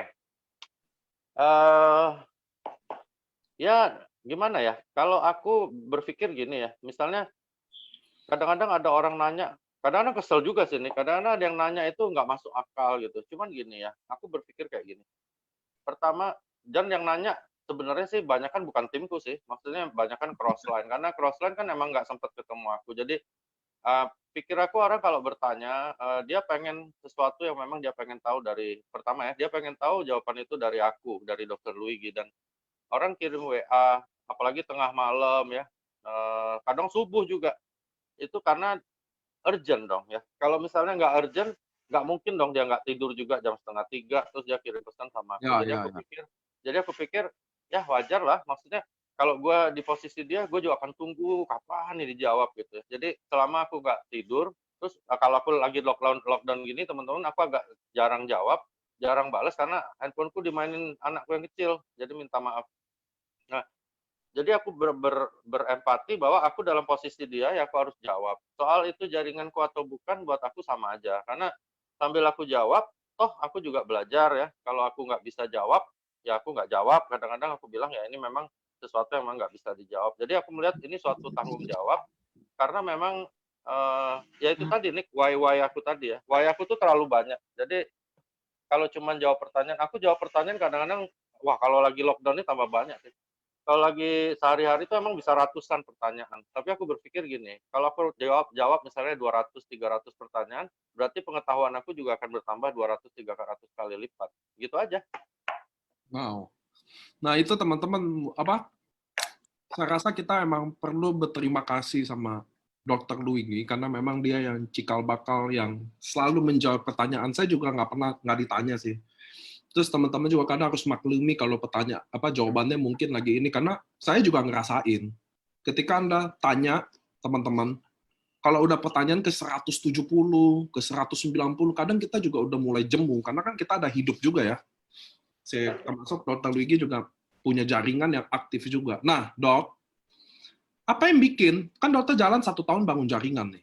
1 tahun 2 bulanan lah, baru dokter punya income yang stabil, maksud saya yang cukup besar, yang stabil. Apa yang dokter lakukan? Maksudnya gini, apakah itu part of strategi dokter ketika mungkin udah saatnya? Karena maksudnya gini dok, orang nunggu komit, tapi ada nggak sih behind story-nya? Apakah memang udah direncanakan? Ini saatnya saya bergerak nih, atau ini waktunya nih, atau memang saya udah perkirakan sih. Nah, apa yang bikin dokter setelah 1 tahun 2 bulan, kenapa nggak 2 tahun? Kenapa nggak 4 tahun? Kenapa nggak 3 bulan? Kenapa nggak 6 bulan? Saya yakin ada titik di mana dokter mulai, oke, gue nggak tahu lah apa. Boleh nggak sih sharing ke kita, kenapa 1 tahun? Boleh, boleh. Jadi waktu aku jalan sebenarnya nggak sampai 1 tahun 2 bulan pun sebenarnya aku sudah bisa pergi sih ya, karena Pak Budi Darwin sudah berdiri sendiri. Bahkan Pak Budi Darwin, Ardian bahkan ya, aku ingat banget kalau kumpul, "Ayo dokter, mulai kerjain lah," katanya, "kita bonusnya udah gede nih." Mereka ada yang 5 juta, 7 juta, Budi Darwin bahkan udah, kalau aku nggak salah sudah nyentuh 11 juta sehari gitu ya. Jadi di situ aku gini ya, nggak tahu juga sebenarnya, mungkin dibilang salah atau benar kan itu pilihan ya, Nick. Tapi aku lihat gitu, aku tambah bergairah gitu ya, tambah happy gitu. Ngelihat Budi Darwin bonusnya tambah gede, aku tambah seneng gitu. Ya memang aku ada lah, pairing tetap ada, cuman nggak gede kayak Ya, sekarang. ya, ya. Pairingnya tetap masih berjalan, terus aku masih ada praktek dan sebagainya. Jadi masih hidup lah untuk yang gitu. Cuman aku ngelihat mereka sukses ya, ngelihat kayak Ardian dulu waktu baru nyala-nyalanya tuh, itu bener-bener aku lihat dia dapat bonus gitu. Aku inget waktu makan sop kambing apa-apa sama dia gitu. Dia udah mulai tuh 4 juta, 5 juta. "Ayo dok, lu kerjain lah," gitu. "Lu money game gimana?" "Masih, money game gua masih," dia bilang. Cuman nih kayaknya, tapi aku salut sama Ardian. Ardian tuh salah satu orang yang aku sayangi banget ya, karena dia nggak pernah ganggu tim lain untuk bisnis dia yang lain. Ya, dia kadang ngobrol sama aku pribadi, dia ngobrol aja gitu. Nah, gue masih dapet nih 5 juta, 4 juta katanya. Cuman ini gila nih katanya, ini stabil banget nih AFC. Dia bilang, "Ayo mulai kerjain lah." Nah, aku ngeliat gitu malah lebih terangsang untuk bantu mereka. Jadi aku pengen mereka sebesar mungkin. Kenapa begitu? Karena itulah yang diajarkan oleh leaderku dulu ya. Jadi benar-benar kaki sebelah sini aku bikin sekokoh mungkin sehingga nggak mungkin lagi terkejar oleh kaki yang sebelah sana. Itu memang cara mainku seperti itu teman-teman ya. Jadi aku nggak pernah iri hati ngeliat Ardian, Budi Darwin, Yohanes Ci, Dr. Yudi, siapalah gitu ya. Yohanes Ci juga waktu baru mulai juga begitu teman-teman, biasa aja. Yohanes tuh diem, kadang-kadang traktir aku makan gitu. Jadi nggak ada sesuatu yang aku lihat mereka juga egois. Jadi tambah semangat aku gitu. Nah setelah itu besar banget, aku waktu itu ini nih, jadi aku mulai terpikir untuk mulai cairkan tabungan ini, tabungan pairing ketika anakku ulang tahun. Firhan ulang tahun itu 24 Februari.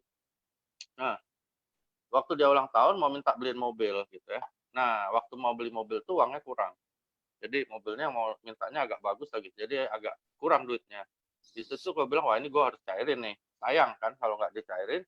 Nah, aku mulai mulai terpikir untuk ngerjain kaki kecil. Jadi waktu roadshow sama Niko, sama Pak Budi Darwin itu memang aku enjoy dan harus benar-benar merasa bahwa apa yang dikerjain ini adalah suatu tabungan. Teman-teman harus bayangin kaki besar adalah tabungan, bukan musuh, bukan kerugian, enggak loh. Kaki besar adalah tabungan kita ya. Jadi itu harus kita sayangi karena kalau nggak ada kaki gede gimana mau ada kaki kecil kan nggak mungkin dong. Ya. Jadi aku justru waktu itu benar-benar terangsang bahasanya untuk bantu mereka sampai sebesar mungkin. Tapi memang yang mungkin waktu itu yang warning alarm pertama anakku itu. Jadi aku bilang wah ini gue harus ada duit lebih. Aku mulai kerjain, mulai cariin yang di sebelah sini, cari orang dan sebagainya. Dan akhirnya ya Tuhan kasih jalan ya sudah. Nah, jadi kalau aku mainnya memang per kaki dulu sampai gede. Nah ini mungkin rombongannya sekarang ada Pak Gunarto, Adi Gunawan, aku akan besarkan sampai sebesar Pak Budi Darwin. Berarti dua orang ini pasti lebih kaya dari aku. Kalau kayak Pak Gunarto begitu jalan bonusnya jauh lebih besar dari aku. Niko tahu. Jadi aku senang ketika downline-ku kaya karena itu yang diajarkan. Makanya teman-teman kalau dapat leader yang baik ya harus punya role model ya. Lavina kadang bilang role model. Role model itu apa sih? Role model itu adalah orang yang mau kita jadikan panutan. Nah, gitu. Jadi panutan itu penting. Aku memang panutanku adalah Pak Budi Soni Kadarmesta namanya. Semua ilmu dia aku pakai, semua berhasil dimanapun. Di asuransi dapat nomor 1, di bisnis lain aku harus nomor 1 gitu. Nah di AFC aku pengen jadi nomor 1 juga, tapi jadi pelatih nomor 1. Aku pengen semua orang di sini bisa lebih dari aku. Tapi tentunya ya serius ya Nick, maksudnya kayak Niko bilang roadshow teman-teman babak belur. Ya, aku sama Niko itu sampai ngapar-ngapar di lantai. Kadang ini di Makassar apa di Manado udah nggak inget lagi kita. Nah, cuman itulah nikmatnya untuk membangun suatu tim dan aku memang sangat terangsang melihat tim aku sukses. Ardian kaya, Budi Darwin kaya, buat aku itu kebanggaan. Nah, aku nggak tahu bagaimana cara orang lain berpikir. Kalau aku sih biar aja. Aku sangat bangga ya. Waktu Ardian periode lalu setengah mati ngejar Shogun itu, aku sedih sekali ngelihatnya itu. Jadi aku benar-benar lihat Ardian itu kayak adikku. Aku lihat, wah ini orang kasihan sekali. Gimana kalau gua lagi ngejar Shogun, udah tinggal berapa hari belum dapat ya. Dan Pak Niko, kami bercandain, kami nyek-nyek sampai akhirnya dia jadi itu buat aku memang luar biasa. Jadi benar-benar tulus teman-teman. Kalau aku selalu berpikir seperti itu dan aku akan selalu seperti itu juga gitu kepada semua tim yang mungkin lagi loyo juga. Coba bayangin bagaimana perjuangan aku sama Niko dulu aku bangun AFC ini sama Ibu Cianti ya.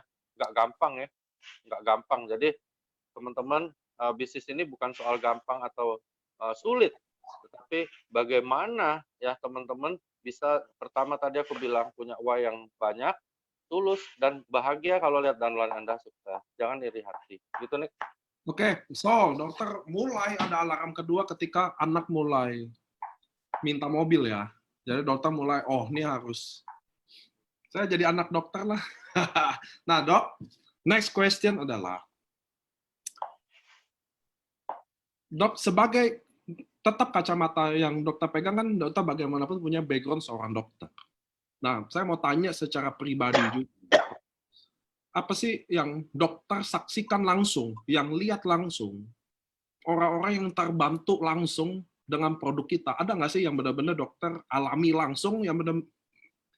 Karena saya pernah tahu beberapa kasus kayak Pak Andreas ya, yang temennya di ICU, telepon dokter sampai semua temennya di ICU, koma, akhirnya bangun lagi.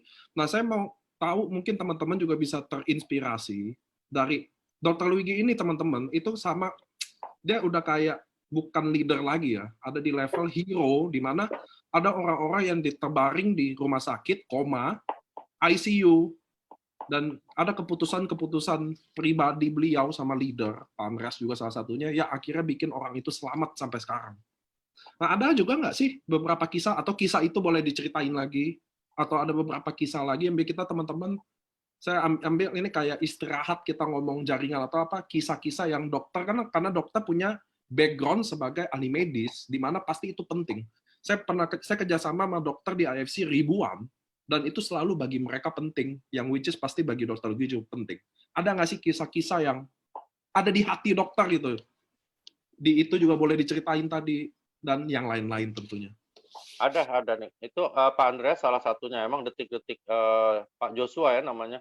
Detik-detik penentuan antara hidup dan mati.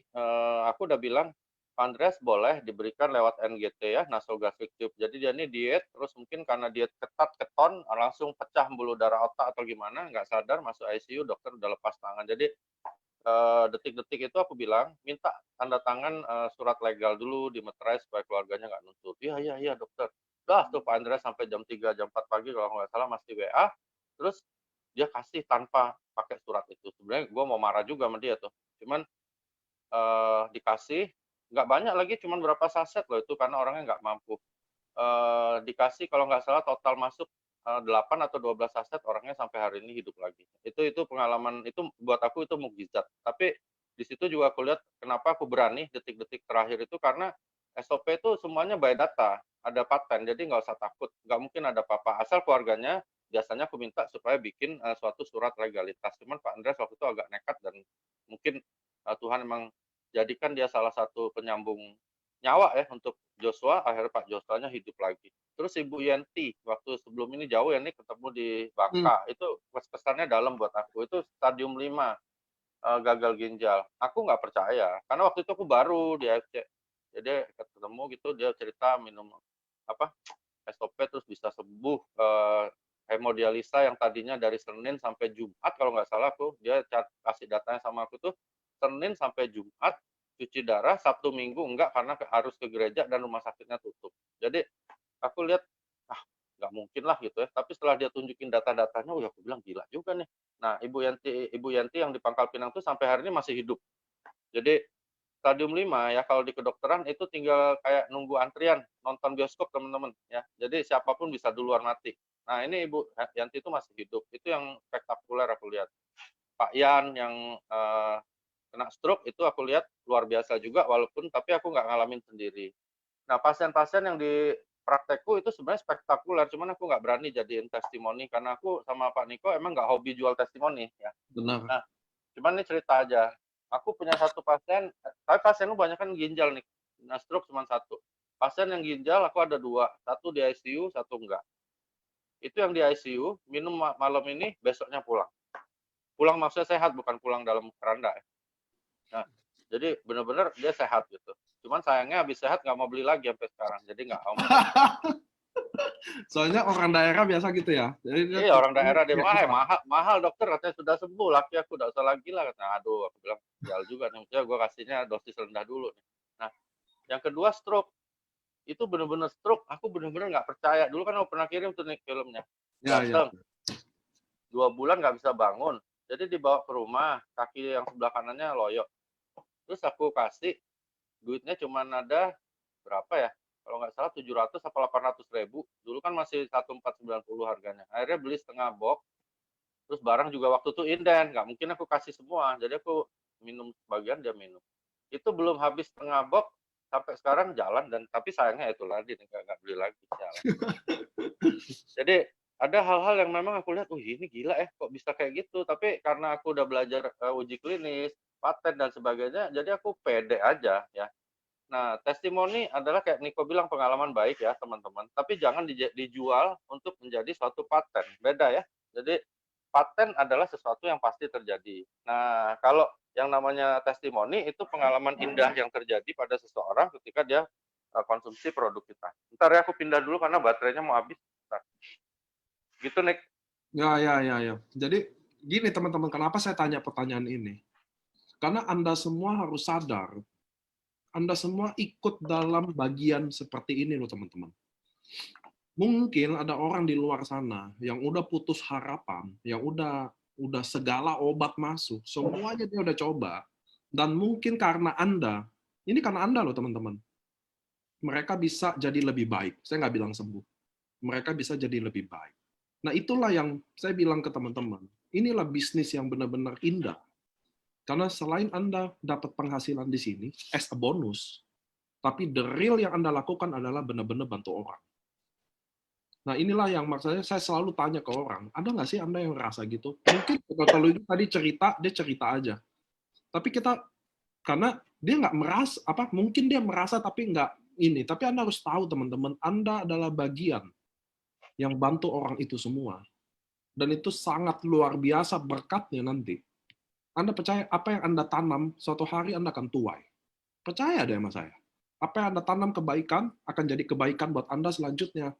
Anda tanam keburukan, maka akan jadi keburukan selanjutnya. Jadi percayalah teman-teman, apa yang Anda lagi lakukan sekarang, mungkin ini bisa jadi reason why Anda juga. Termasuk saya. Kenapa saya jujur ya, ini sekarang saya jempolnya kena trigger finger nih, Dok. Jadi saya nggak bisa lagi nekuk. Sakit kalau nekuk kayak ada kram-kram dikit. Kenapa? Karena saya tiap hari balesin chat tuh. Karena kayak, kan dokter tahu ya, kita work from home ini, yang di karantina ini, online-nya jadi gila-gilaan kan. Maksudnya yang mau cari saya, mau chat, semua jadi luar biasa banget. Cuma saya keep doing. Kenapa? Karena saya selalu bilang, andai kata ada satu orang ini yang komit, terus dia bisa bantu orang, wah itu berkatnya luar biasa. Saya orangnya percaya gitu. Saya juga mengenal AFC, lebih dekat sama Pak Ernest, sama Pak Mac, saya jadi jujur aja, saya jadi lebih dekat sama Tuhan. Maksudnya mereka kan orang-orang yang sangat apa-apa selalu kuasa Tuhan. Jadi saya lama-lama merasakan itu, bahwa memang kalau kita tanam kebaikan, hasilnya pasti baik. Kalau kita tanam keburukan, hasilnya pasti buruk. Masalahnya, memang panennya nggak ada tentunya, teman-teman. Anda nih membuat kebaikan hari ini, bukan artinya besoknya panen juga. Enggak. Bisa setahun ke depan, 2 tahun lagi, tapi yang pasti kalau Anda tanam apel, hasilnya apel. Kalau Anda tanam kebaikan, hasilnya pasti baik, teman-teman. Anda percaya sama saya deh. Mungkin Tuhan lagi kasih cobaan ke Anda buat panennya nanti, tapi ketika berpanen, Anda akan benar-benar syukuri dan Anda akan benar-benar nikmati lebih dari Anda ingini. Percaya sama saya, teman-teman. Nah, ini yang lagi kita lakukan. Ini yang Dr. Luigi tadi lakukan. Pertanyaan saya tuh maksudnya gini, Anda sebenarnya semua pahlawan di sini, tapi Anda nggak rasa itu. Itulah reason why yang mungkin bisa Anda masukin juga. Hidup, bagi saya gini, suami BCL meninggal. Kan banyak yang serangan jantung ya, Dok ya? Banyak banget. Itu istri saya jadi agak rewel juga termasuk, karena kan saya makannya ngasal, berat badan saya kan naik. Nanti jantung muda, saya bukan gampangin sih. Saya bilang, takdiran Tuhan udah ambil. Memang kita bisa cegah. Cuma kalau udah takdirnya kita nggak bisa lawan. Tapi pertanyaannya adalah, waktu takdir datang, kita udah ngapain? Nah itu aja sih. Saya selalu bilang ke teman-teman ya, ingat suatu hari takdir datang. Jemput kita takdirnya. Kita udah ngapain? Nah itu yang penting. Makanya teman-teman, saya dapat inspirasi banget dari Dr. Luigi ngomong tentang itu. Tadi pertanyaan saya sebenarnya nanya, dokter jawab itu bahwa, oh ternyata sebagian dari Anda nggak sadar bahwa Anda adalah pahlawan sebenarnya. Pahlawan zaman sekarang. Ketika Anda benar-benar jalan bisnis ini tulus ya. Oke, sorry jadi panjang. Nah dok, lanjut balik ke dokter lagi. Dokter udah jalani bisnis ini kurang lebih 2 tahun ya. Karena ini kan April, saya masih ingat ya dok ya. Apa yang dokter udah dapatkan dari AFC? Bukan buat sombong-sombongan sih. Maksudnya gini, kan dapatkan nggak selalu materi ya dok ya. Anda kan bisa dapatkan materi bisa, non-materi juga bisa. Tapi saya akan nanya secara umum, apa sih yang dokter udah tanam, kenapa? Apa yang dokter udah dapatkan, kenapa? Karena dokter tanam ini kurang lebih 1 tahun. Perjuangan, kerja keras, komitmen, why-nya, itu indahnya ya teman-teman. Kadang kalau kita cerita gini 1 tahun, gampang. Tapi kalau jalanin 1 tahun, nggak gampang. Nah, sekarang mulai petik. Bukan panen nih, ini mulai petik kecil-kecilan lah. Apa yang dokter udah dapatkan, apa proses yang dokter udah lalui juga, mungkin secara non-materi atau materi atau spiritual atau apapun yang dokter udah lalui gitu loh, selama 2 tahun bersama AFC. Oke, aku lebih ingat dulu ya, aku di train bahwa ketika kita mengedepankan nilai-nilai non-finansial, maka nilai-nilai finansial datang sendiri. Aku percaya itu dan aku udah sering lakukan. Jadi, aku lebih lihat hal-hal yang non-finansial dulu di sini. Pertama, aku nanti rencana kalau udah nggak COVID-COVID ini, aku mau ziarah ke makam papiku bahwa aku udah lakukan hal yang besar buat dia. Jadi, paling nggak aku dalam hidup, kayak Niko bilang tadi, "Lu dalam hidup udah ngapain?" Nah, itu juga masuk di hati aku. Jadi, paling nggak gue udah berusaha untuk bales, budi orang tuaku. Itu satu nih, Ya. itu paling penting buat aku dan aku rasa, dengan hal yang udah aku lakukan ini paling nggak dia bisa tersenyum di sana arwahnya ya, itu satu. Kedua, aku dapat banyak orang, baru yang lebih bersih, lebih baik ya, seperti Pak Budi Darwin, Dokter Yudi, Ardian, Johannes, Kim, dan sebagainya. Banyak orang-orang baru, Pak Gunarto, Pak Adi Gunawan, udah kakak adik semua sama aku, itu buat aku itu suatu new family yang luar biasa baru ya. Crossline pun baik-baik banget, Juliana Gan, suaminya itu teman-teman baikku di awal, Lavina, dan sebagainya. Terus aku dapat leader-leader yang baik seperti, Ibu Shanti 001 ku, Ibu Silvi, Tante Linda, maminya Pak Michael, Niko, seorang yang aduh susah gambarinnya ya, luar biasa emang, semangatnya, udah kayak kakak adik. Itu buat aku, lebih dari uang ya, dan Ya. seandainya aku punya uang banyak juga belum tentu kan Niko mau baik sama aku gitu. Jadi itu yang aku lihat. Terus ketiga aku dapat bisnis MLM yang benar-benar, aku yakini untuk jangka panjang. Karena kayak Niko bilang ketika takdir menjemput, ya kan? Nah, terus kita udah lakuin apa? Iya, kalau takdirnya, eee, menjemput MLM-nya masih ada, betul nggak? Kadang-kadang ada MLM yang buka 6 bulan lagi udah mau ditutup sama owner-nya ya teman-teman. Jadi, di sini kan Niko bilang bahwa ini untuk jangka panjang. 30 tahun ke depan dia jamin kalau dia sendiri masih hidup dan mungkin Pak Ernest sudah agak tua, udah loyo untuk ngurus, dia masih tanggung jawab. Jadi ini bisnis untuk jangka panjang, itu penting. Jadi aku dapat suatu bisnis yang untuk long term. Terus ada financial. Financial aku udah dapat miliaran, teman-teman. Itu udah jelas, teman-teman, itu nggak bisa disangkal. Jadi bonus ini nggak bisa ditolak ya. Maksudnya nggak bisa kita bilang, "Nih kok gue nggak mau lah bonusnya lah, balikin ke perusahaan." Jam 12 lewat, jam setengah satu pagi, semua orang banyak nggak tidur sekarang nih, karena nungguin konnichiwa. Dan dari pertama aku ikut AFC sampai hari ini ya, baik aku, mungkin baik Ibu Syanti maupun tim aku atau senior-senior aku yang udah duluan di AFC, nggak pernah ada yang namanya bonusnya hilang, telat, atau nggak dapet, nggak ada. Kami dapat semua. Aku udah dapat miliaran, terus waktu itu mau beli apa tuh, aku tanya Niko, tanya Pak Michael, ngobrol gitu. Niko Pak Michael semua mengarahkannya properti. Nah, properti tinggal dua nih, rumah atau bukan rumah. Pas aku mau beli rumah, ngobrol-ngobrol, Niko bilang, "Beli aja kalau harganya murah." Cuman yang aku mau beli nggak terlalu murah, masih di harga pasaran. Jadi ngobrol Pak Michael, akhirnya beli ruko. Ini mungkin mau beli lagi aku ruko. Terus, mungkin mau perbaiki rumah, ya miliaran lah temen dapatnya. Terus Mas batangan tuh aku diajarin, aku nyesel kemarin nggak beli banyak-banyak, ini kan naik nih gara-gara Covid. Iya. Jadi gaya nih, gara-gara AFC kita gaya loh ke toko. Kadang ke toko emas kan kita lihat emas cari yang kecil nih, maksudnya yang berapa gram gitu, cincin. Kalau ini enggak, aku datang ke toko emas pun bisa gaya gitu gara-gara AFC. Tapi gaya, kata Pak Michael, harus gaya yang memang kita invest ya, bukan merubah lifestyle dan akhirnya rusak nanti hidup kita. Jadi aku tanya, "Ci, itu emas yang 100 gram ada berapa biji loh?" "Oh, gua ada 5 biji nih."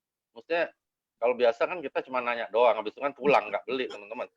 Kalau ini kan kita bisa gaya, ya udah gue belilah semuanya, dia sampai kaget. Jadi di sini, selain dapat finansial, aku dapat ilmu, untuk mulai investasi yang benar. Karena Niko sendiri walaupun masih muda, dia investnya benar ya, banyak beli properti dan sebagainya. Nah, Nah, di situ aku lihat, kita harus belajar juga. Jadi selain finansialnya dapat, tapi finansialnya mau diinvest ke mana, kita harus tahu juga.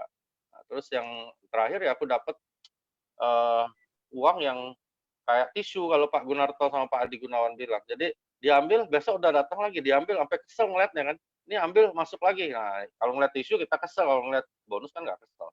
Nah, teman-teman, untuk dapat itu kayak kata Pak Niko, nggak gampang, oke ya. Tapi ketika Anda lakukan yang seperti yang aku lakukan, Anda pasti dapat. Ini ilmu ini, kalau kata Anthony Robbins, Kalau sukses itu sama seperti masak. Kalau teman-teman melakukan apa yang kami lakukan, teman-teman jadi seperti kami. Tapi kalau teman-teman lakukan seperti yang gagal, ya teman-teman gagal juga. Gitu. Jadi sederhana kok. Tiru aja apa yang aku lakuin. Kalau emang aku jadi role model kalian, tiru apa yang dilakukan Ardian. Kalau dia role model kalian, atau Budi Darwin, tiru Budi Darwin, atau Yohanes Chi, tiru, atau Dr. Yudi, silakan. Jadi harus ada role model. Kalau ada role model, nah teman-teman akan punya suatu panduan untuk menjalankan MLM. Atau Benar. ilmunya digabung ya, ilmu Ardian apa, terus ilmu Budi Darwin apa. Kalau Pak Budi Darwin itu tekun banget orangnya, ya. Konsisten ngomongnya gitu. Kalau aku agak ngaco-ngaco, agak koboi lah. Jadi tergantung teman-teman yang mana seleranya. Dr. Yudi aku lihat acaranya dia sistem komando. Semua bagus. Jadi leader nggak ada yang jelek atau bagus ya. Tapi yang ada adalah apakah leader itu tulus hatinya atau tidak begitu. Jadi kalau hatinya tulus pasti dia sukses. Gitu nih. Oke, jadi teman-teman juga belajar apa kita di AFC selalu kasih tahu teman-teman untuk apabila Anda hidup agak mulai bercukupan dari bonus, kalau dari bonus saja ya, kalau dari non bonus saya nggak mau ngatur lah. Kalau bisa kita mulai investasikan, jangan naikin lifestyle-nya teman-teman, karena nanti apa Anda akan jadi sosok yang sombong, Anda jadi gimana. Kalau Pak Ernest sendiri saya pribadi tahu betul dia, kalau dia tipenya investasinya properti, tapi dia lebih suka yang terutama saya lihat dia investasi ke apa hal-hal yang kemanusiaan gitu. Kayak AFC kan dia yang bangun tuh. Kayak COVID gini dia suka tuh investasi gitu, kayak di NTT sumber air. Saya selalu nanya, "Pak, ngapain sih bangun sumber air gitu?" Maksudnya siapa sih teman-teman paham maksud saya? Siapa sih kita tiba-tiba mikirin sumber air di NTT? Nggak gampang mikirin sumber air, teman-teman. Kan kayak saya ada rezeki dikit di panti asuhan gitu kan, bener ya kan, kita umumnya ada apa-apa panti asuhan, tapi level Pak Ernest dia bisa pikir, tunggu saya matiin dulu, dia bisa pikir sampai sumber air di NTT. Saya nanya, Pak, ngapain sumber air? Karena dia bilang ini berkelanjutan, jadi ada orang dapat air gitu loh, dampaknya luas. Nah, jadi sama kayak di sini teman-teman, Anda invest lah ke tempat yang benar-benar investasi dan jangan naikin lifestyle Anda. Nah, tadi yang dokter dapatkan, dia udah sharing juga ke kita ya, ada ruko, ada emas, dan lain-lain. Itu semua didapatkan dengan perjuangan, nggak mudah. Nah, next question-nya dokter, saya mau tanya tentang yang agak prinsip juga. Menurut dokter, leader itu seperti apa sih dok? Apa sih definisi dok? Apa definisi leader di kacamata dokter? Apa yang mereka harus lakukan, what to do gitu? Oke, leader. Kalau aku bilang sebenarnya leader itu tidak ada. Leader itu adalah suatu kata-kata atau suatu pengakuan dari beberapa member yang mengatakan bahwa, ini Dr. Luigi ini leader gue, atau dia bilang ini Ardian leader gue. Leader baru terjadi ketika timnya mengakui dia seorang leader. Nah, kalau leadership ya, leadership kita harus belajar. Leadership, kalau leadership menurut aku leadership itu ya gini ya, sebenarnya sederhana. Kalau bahasa kampungnya nih, bahasa daerah kami, mau jadi seorang yang akhirnya disebut leader itu sangat sederhana. Anda cukup jujur, oke, dan Anda sayangi downline. Udah, yang lain nggak perlu. Kalau aku Jujur dan sayangi downline. ya cukup dua itu aja, karena dua itu watak teman-teman ya. Kalau yang lain Anda bisa belajar presentasi kayak Pak Niko, tinggal les sama Pak Niko. Mau belajar misalnya presentasi tentang stem cell, belajar sama aku, itu bisa dipelajari. Tapi tulus sama sayang downline nggak gampang. Dok, maaf, boleh runcingin nggak? Jujur itu kayak apa, dok? Jujur dalam segala hal lah. Misalnya ya, ketika prospek kita harus jujur. Ya.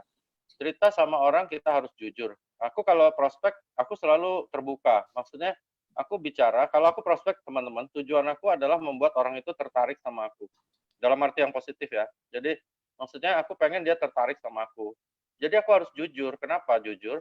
Karena ketika kita melakukan suatu hal yang jujur, ya berbicara yang jujur, apapun itu, tentang dirimu, tentang AFC, tentang produk, tentang apapun, maka ketika Anda dihipnotis, seandainya nih, dihipnotis, dan disuruh ulangi, kalian ceritanya pasti akan sama ya. Nah, tidak jujur itu adalah ketika gini nih, lu dihipnotis, kira-kira lu berani nggak diulangin gitu pengakuan lu? Nah, kayak gitu. Jadi kalau aku selalu cerita yang jujur. Yang nggak enak pun aku cerita. Misalnya, Niko jangan loh, Niko tuh galak loh. Lu jangan gini-gini, emang orang kayak gitu. Jadi kita harus jujur-jujur aja. Jadi jujur itu pertama waktu prospek. Terus kedua, setelah jujur dalam prospek, akhirnya orang itu join, lu juga harus jujur dalam menjalankan marketing plan. Ya, jangan dibohongin. Yang tadinya harusnya dia dapat pairing, malah kita tutupin yang ini, terus ada bonus ini tutupin. Nah, itu nggak boleh. Jadi kalau aku justru udah downline itu kalau dapat satu hal yang hebat ya kasih hadiah lah tambahan, mungkin kirimin pempek kayak atau apa gitu. Jadi jujur bukan hanya saat prospek tetapi juga saat jalan marketing plan-nya harus jujur. Lu goblok presentasi nggak apa-apa, lu nggak bisa presentasi sama sekali nggak apa-apa, bisa belajar. Tapi ketika lu jujur, downline lu akan percaya sama lu ya. Jadi itu penting buat aku. Itu jujur. Kalau aku jujur, pertama waktu prospek, kedua waktu jalan marketing plan. Sayangi downline ya benar-benar sayangi gitu. Maksudnya sayangin bener gitu udah. Bener-bener sayang. Kalau kita sayang beneran, downline-nya tahu kok. Kalau kita sayang pura-pura ya downline-nya juga tahu. Jadi sayang pura-pura karena supaya dia beli diamond nih banyak-banyak biar gue pergi ke Dubai gitu. Habis itu lu mampus aja, nggak bisa. Jadi sayangi downline. Kalau aku cuma 2 itu yang aku didik di tim aku. Lu tulus, jujur sama downline lu, terus bener-bener sayang sama mereka, beres. Beres yang lain gampang. Nah, oke. Dalam sayangi downline, Dok. Ini coba saya gali ya. Kan dalam statement sayangi downline, pasti dong ada downline-downline yang merasa, contoh, karena sayangi itu kan sudut pandangnya bisa beda loh, Dok. Bener ya? Contoh. Iya kan, Dok? Jadi contoh, dokter sih sayangi dia gini. Dengan mendidik dia atau keras atau apa. Terus ada nggak sih downline dokter yang wah kayaknya nggak cocok deh apa? Oh kayaknya kok gini sih? Padahal maksud kita sayang loh, Dok. Ada nggak problem seperti itu juga? Biar teman-teman mungkin juga merasa juga, oh ya namanya juga hubungan dua arah ya, Dok ya. Selalu ada sikapinya berbeda, walaupun maksud kita nggak gitu loh. Paham saya, maksudnya namanya kita sayang, kayak anak lah, saya sayang nih. Cuma kadang kalau dia apa-apa marah atau apa, atau saya bereaksi atau apa, jadi baper, contoh gitu loh. Namanya hubungan. Ada nggak sih kasus-kasus yang dokter itu lalui dan gimana dokter selesain? Kalau ada. Aduh banyak nih, bukan kalau ada.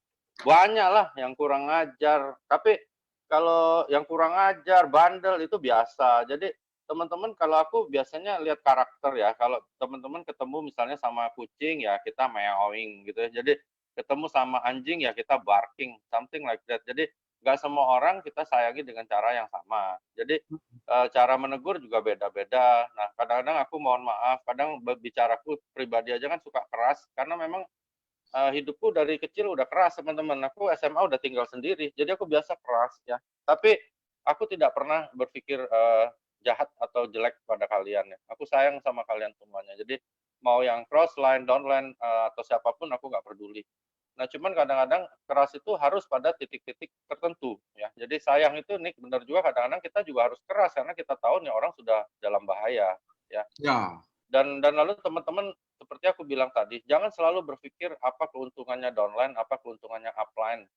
Bisnis ini adalah bisnis Anda. Anda dikasih hak Pak Niko, setiap titik mempunyai hak bisnis binary. Uruslah binary itu baik-baik. Udah, nggak usah mikirin, wah ini kalau gua kerjain, nanti upline gua jadi dapat duit nih.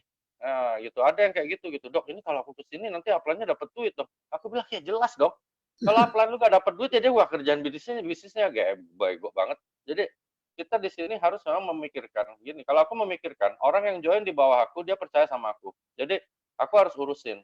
Nah, orang yang memberi tahu bisnis ini, misalnya aku sirik sama Ibu Silvi, sama Tante Aileen, wah Ibu Silvi kok bisa dapat miliaran ya gara-gara aku jalanin, ya aneh lah. Orang yang namanya upline, teman-teman, adalah orang yang berjasa menceritakan bisnis ini pada Anda. Mereka mau ngurusin Anda atau tidak, itu hak mereka. Oke? Jadi jangan selalu bergantung pada upline. Tapi Anda harus bertanggung jawab pada downline. Orang yang ikut di bawah Anda, itu tanggung jawabmu. Tapi kalau orang yang di atas Anda, itu bukan tanggung jawab Anda. Dan Anda tinggal lihat, oh dia memang nggak perhatiin, ya sudah gitu loh. Kenapa orang upline nggak perhatiin, terus kalian langsung, wah udah deh, gue nggak bisa jadi Busido. Nggak gitu, teman-teman. Ya. Kalau aku selalu Kalau aku selalu berpikir gimana caranya tim aku ini bisa jadi Bushido semua, yang Ya, serius-serius. Ya, itu yang aku pikir. Upline-ku bisa jadi Bushido nggak? Yang atau mau bantu gua nggak jadi Bushido, itu urusan dia. Bisnis ini adalah bisnis kita. Pak Niko, setiap titik Anda dikasih 2 jalur, jangan lupa loh. Bukan satu titik aja loh. Ada 2 jalur pada satu titik. Kalau Anda punya 3 titik, berarti di bawah ada 4 jalur. Nah, itu 4 jalur itu Anda urus sih baik-baik, begitu. nah Jadi kalau yang itu menarik dok, karena banyak orang juga menyerah di bisnis ini yang menurut saya konyol, maaf ya, menyerah bisnis ini karena upline-nya. Karena dia bilang selalu, karena upline-nya. Nah itu menarik tuh tadi yang dokter bilang kan, bahwa tanggung jawab kita adalah kita ke bawah. iya dong, Itu tanggung jawab kita. karena kita ke bawah itu aset nih. Kalau di atas kan bukan aset, kita aset yang di atas. Jadi kita harus tunjukkan diri kita berharga, sehingga downline kita juga tiru gitu. Kalau aku di tim ya seperti itu. Jadi nggak pernah aku pikirin upline. Ya gimana mau mikirin upline gua? Masa gua suruh maknya Michael bantuin gua gimana? Nggak bisa lah. Terus Ibu Sylvie istrinya Pak Michael dapat rezeki, dia dapat pairing, ya udah rezekinya dia. Kok ngurus-ngurus si upline gitu. Jadi upline adalah orang yang berjasa ya teman-teman. Kalau bukan karena dia, aku kan juga nggak ada di sini. Nah jadi kita terima kasih. Kalau dia bantu ya udah terima kasih kuadrat. Dia nggak bantu ya nggak apa-apa. Kalau aku nggak sudah terbiasa dapat upline yang memang tidak terjun. Jadi aku udah biasa kerjain sendiri, jalan ya. Terus kayak Ibu Syanti, kenapa nih 001 kok nggak bantu gua? Emangnya Ibu Syanti nggak ada kerjaan lain? Bantuin lu doang? Enggak lah. Jadi tambah tinggi posisi mereka, teman-teman. Tambah besar tanggung jawab mereka. Ya, jadi kayak misalnya downline Ardian, downline Pak Budi Darwin juga mungkin teman-teman juga harus toleransi ya. Downline-nya Pak Gunarto, Pak Adi yang sudah mungkin sudah berkembang pesat. Nggak bisa Ardian ngurusin semua, itu biasa. Bagaimana caranya Anda duplikasi cepat ke bawah, maka Anda jadi cepat jadi seperti kami, bahkan lebih cepat dari aku. Gitu. Itu harus seperti itu. Oke, dok. Di COVID-19 ini yang nimpa Indonesia, satu yang saya mau tanya, apa yang menurut pandangan dokter ya? Karena dokter kan tetap bagaimanapun masih dokter. Nah, ini menarik teman-teman. Anda walaupun dokter bergabung di bisnis ini, Anda tetap dokter loh, bukan Anda jadi bukan dokter. Apa pandangan dokter tentang COVID-19 ini? Apa yang mungkin ada tips-tips pencegahan, apa yang kita harus lakukan baiknya, mumpung dokter ada di sini. Terus yang kedua adalah, bagaimana dokter membangun komunikasi ke tim soal isunya COVID-19 ini, bagaimana mereka, karena saya udah kasih alarm dari April, teman-teman. Dari training saya udah kasih alarm bahwa Anda harus mulai do social media things. Kalau enggak, akan bahaya buat Anda. Enggak, bukan buat kita semua, karena ada yang udah ikutin online, ada yang enggak. Bagaimana di dokter, reaksi dokter soal virusnya sendiri, pencegahan, dan bagaimana soal di jaringannya, dokter? Oke, dari sisi jaringan dulu aku bahas, takut lupa. Dari sisi jaringan aku justru bukan bersyukur ya, maaf. Tapi aku lihat ini suatu hikmah, aku belajar ya. Aku jadi niru-niru Niko nih, belajar bikin video. Wah, seneng nih. Jadi videonya ada lagunya, gaya banget ya. Karena gua gaptek ya. Jadi aku ini orang yang gaptek banget, apa-apa nggak bisa, sekarang jadi banyak bisanya. Karena aku belajar. Jadi mulai bikin video, mulai apa dan sebagainya, dan aku bilang wah ini hikmah buat aku. Lalu untuk tim biasanya kita Zoom, bahkan ada beberapa tim yang minta Zoom meeting tentang COVID. Jadi ngobrol-ngobrol ya, aku kebetulan ada beberapa rekan yang di Setnek sama Kemenkes yang ngasih info-info yang update dan bukan hoax. Jadi aku biasanya sharing COVID di antara sela-sela kita ngobrol, aku bagi suatu share yang mungkin berguna. Nah, Wah, bagus. Nanti kita bisa bikin materi soal COVID tuh, dok. boleh. Nah, salah satu yang penting, aku dapat salah satu tetangganya saudaraku di LA, jadi di Los Angeles, seorang India, dokter, itu bagus sekali ya. Jadi aku dari sekian belas film, video yang aku tonton tentang COVID, aku tertarik sama dia. Dia seorang family doctor, penyampaiannya sederhana teman-teman, dan ini gampang dicerna, bahwa COVID-19 itu adalah cucu dari MERS, dari SARS ya. Jadi itu turunan, sebenarnya itu satu virus turunan, sebenarnya keganasannya itu sangat rendah. Ya, itu kabar gembiranya. COVID ini adalah suatu virus yang sebenarnya tidak ganas. Oke, tidak ganas seperti MERS. Kita kalau kena MERS, teman-teman, lebih bahaya lagi. Ebola di Lebih Afrika serem itu ya. lebih bahaya lagi ya. Cuman yang jadi masalah dia spreading-nya paling gampang, oke? Jadi nularnya ini gampang banget. Itu yang bahayanya. Nah, jadi cara menghindarinya itu sebenarnya cuma satu. Teori dari dia adalah ketika 6 minggu seluruh orang nggak keluar rumah, tidak bersentuhan dengan orang lain lewat cara apapun, dan pakai masker ketika keluar rumah, distancing, maka 6 minggu COVID akan terbasmi. Itu teori, teman-teman, teori. Tapi nggak bisa terjadi kan. Maksudnya nggak mungkin lah. Masa Ya, lu seluruh dunia pakai masker, nah itu yang jadi masalah. Nah, sekarang makanya WHO keluarin pernyataan untuk pakai masker. Tujuan pakai masker itu bukan menghindari COVID loh, tapi menghindari penularannya. Supaya orang-orang yang ludahnya mungkin ada COVID tidak seperti ke orang lain. Jadi pakai masker, teman-teman. Jangan gaya-gayaan juga ya. Seperti adik kelasku, almarhum Dokter Ratih, itu juga salah. Jadi dia datang ke pasien yang barusan meninggal karena COVID, karena dia direktur rumah sakit, dia tidak pakai APD lengkap. Besoknya dia meninggal. Jadi jangan gaya-gayaan juga. Masker apapun nggak bisa mencegah COVID masuk ke badan kita. Hati-hati ya. Jadi COVID tidak bisa dicegah dengan pakai masker. mau Yang bisa masker dicegah, mau masker N95 lah, mau apa gitu, ternyata itu buat penderita biar ludahnya nggak kemana-mana. ya. Jadi itu untuk memutus rantai penularan COVID, bukan untuk menghindari COVID. Beda sekali. Nah, untuk menghindari itu yang dilakukan yaitu distancing, masker, ya, cuci tangan pakai sabun, mandi dan sebagainya lah. Jadi itu untuk menghindari. Nah, untuk menghindari penularannya. Jadi benar-benar kita menjaga diri kita seperti pembawa virus COVID. Jadi kita jangan sampai nularin orang. Itu tujuannya. Nah, jadi jangan karena pakai masker jadi bergaya-gaya. Bahkan teman-teman yang dokter juga salah gitu, pakai N95 jadi pede gitu, jadi pede ketemu pasien yang COVID, kena juga akhirnya. Nah, ini sekarang sudah mulai dicanangkan bahwa ketika ketemu pasien COVID yang benar-benar sudah dirawat ya, bukan yang mild ya, kita harus sudah pakai APD lengkap. Itu salah Oke. satunya. Nah, kabar gembira lain yang aku dapat dari beliau adalah untungnya ya, teman-teman, untungnya bahwa COVID-19 ini hampir tidak pernah kena di anak kecil.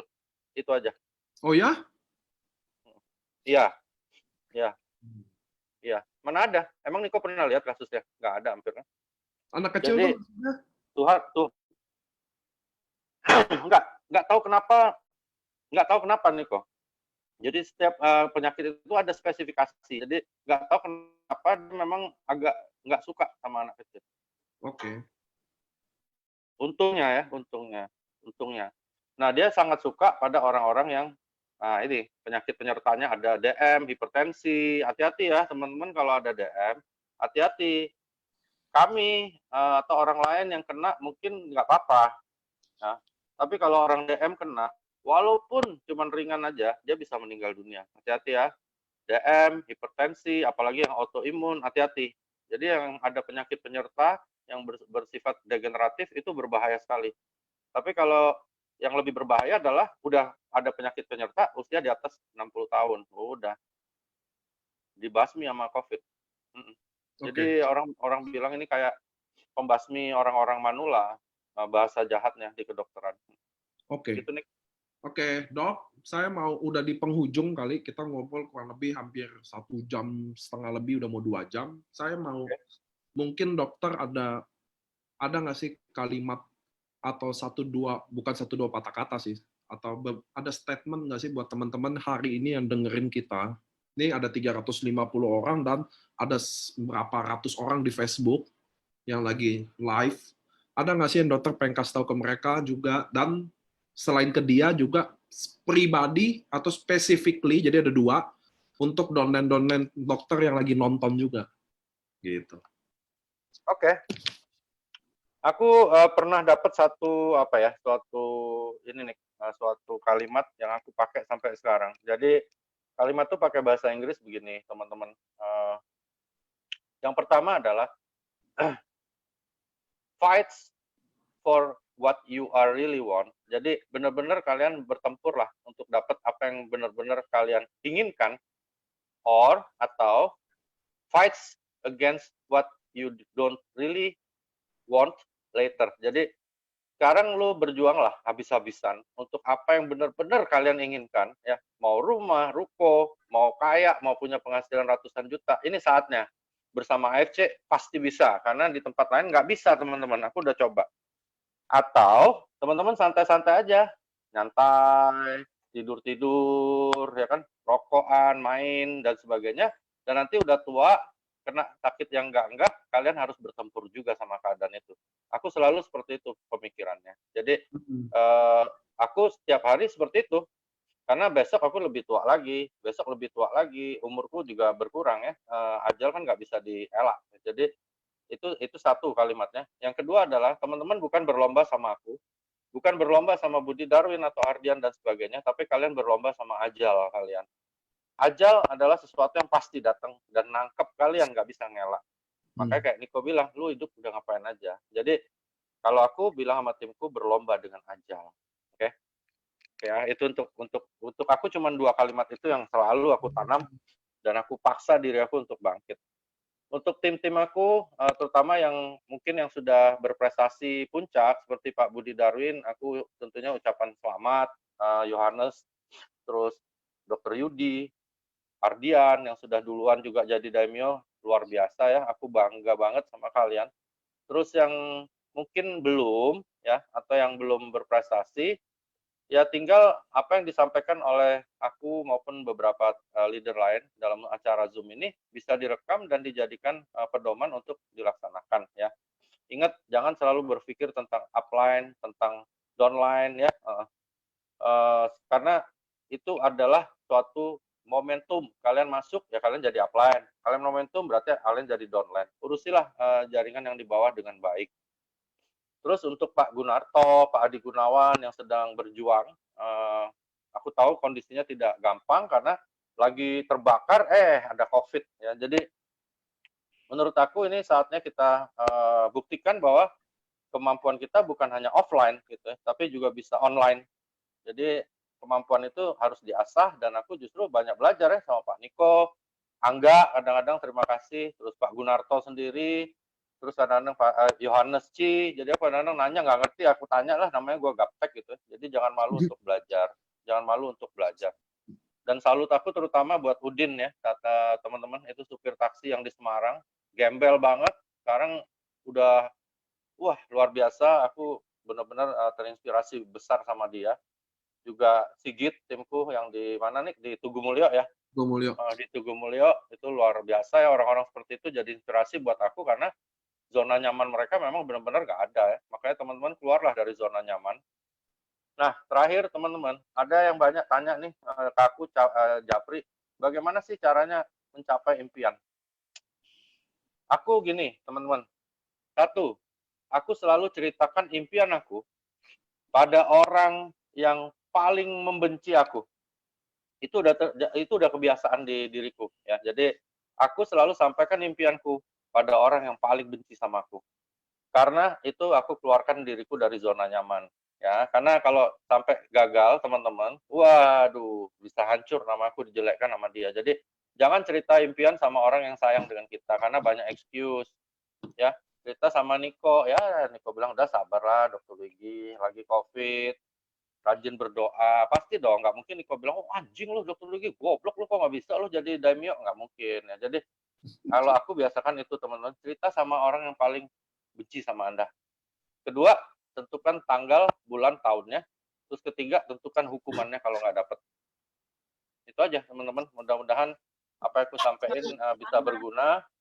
Terus aku minta maaf ya, kadang-kadang memang aku orangnya cowboy, terus aku memang kayak Niko lah, santai, aku smoking, terus aku juga kadang bicara, kadang-kadang mungkin terlalu keras, karena itulah sifatku, tapi aku sayang semua pada kalian, baik yang downline-ku, baik yang crossline, baik yang upline, semuanya sangat berjasa, dan terutama manajemen, Niko, Pak Ernest, Pak Michael, Ibu Helen, Ibu Sylvie, sama Tante Aileen, sponsor aku, terima kasih banyak. Mudah-mudahan COVID segera berlalu, dan kita bisa roadshow lagi, oke? Sukses semua. Oke teman-teman semua, saya mau bilang makasih semua. Tadi ada yang kita dapat banyak banget teman-teman, kayak Anda harus berjuang dengan apa yang Anda inginkan, impikan, atau Anda nanti akan berjuang dengan apa yang Anda tidak inginkan. Ini ada anak saya baru mandi, maaf ya. Lagi jadi telanjang bulat tuh dia. Oke teman-teman, saya mau bilang terima kasih Anda udah ikut acara Home Talk ini. Pasti selalu ada yang kita bisa ambil, selalu ada yang bisa kita pelajari. Saya mau bilang terima kasih Anda yang tetap datang, tetap belajar terus. Ingat teman-teman, ini saatnya waktu Anda belajar online. Kenapa? Ketika COVID berakhir, Anda punya offline dan Anda punya online. Anda akan 2 kali lebih kuat dari sekarang. Tapi kalau Anda tidak mau ikuti ini online, maka offline juga udah nggak akan ada. Karena akan begini terus, teman-teman. Jangan lupa, terima kasih untuk datang. Tetap saksikan Home Talk the Next, siapa gestarnya. Nanti ada training online digital. Kita semua bilang makasih dulu ke Dr. Luigi untuk hari ini. Makasih ya dok ya semua. Thank Oke, you. saya akhiri acara Sukses ini dan terus. see you to the top di Dubai. Dadah. Dadah. Thank you semua.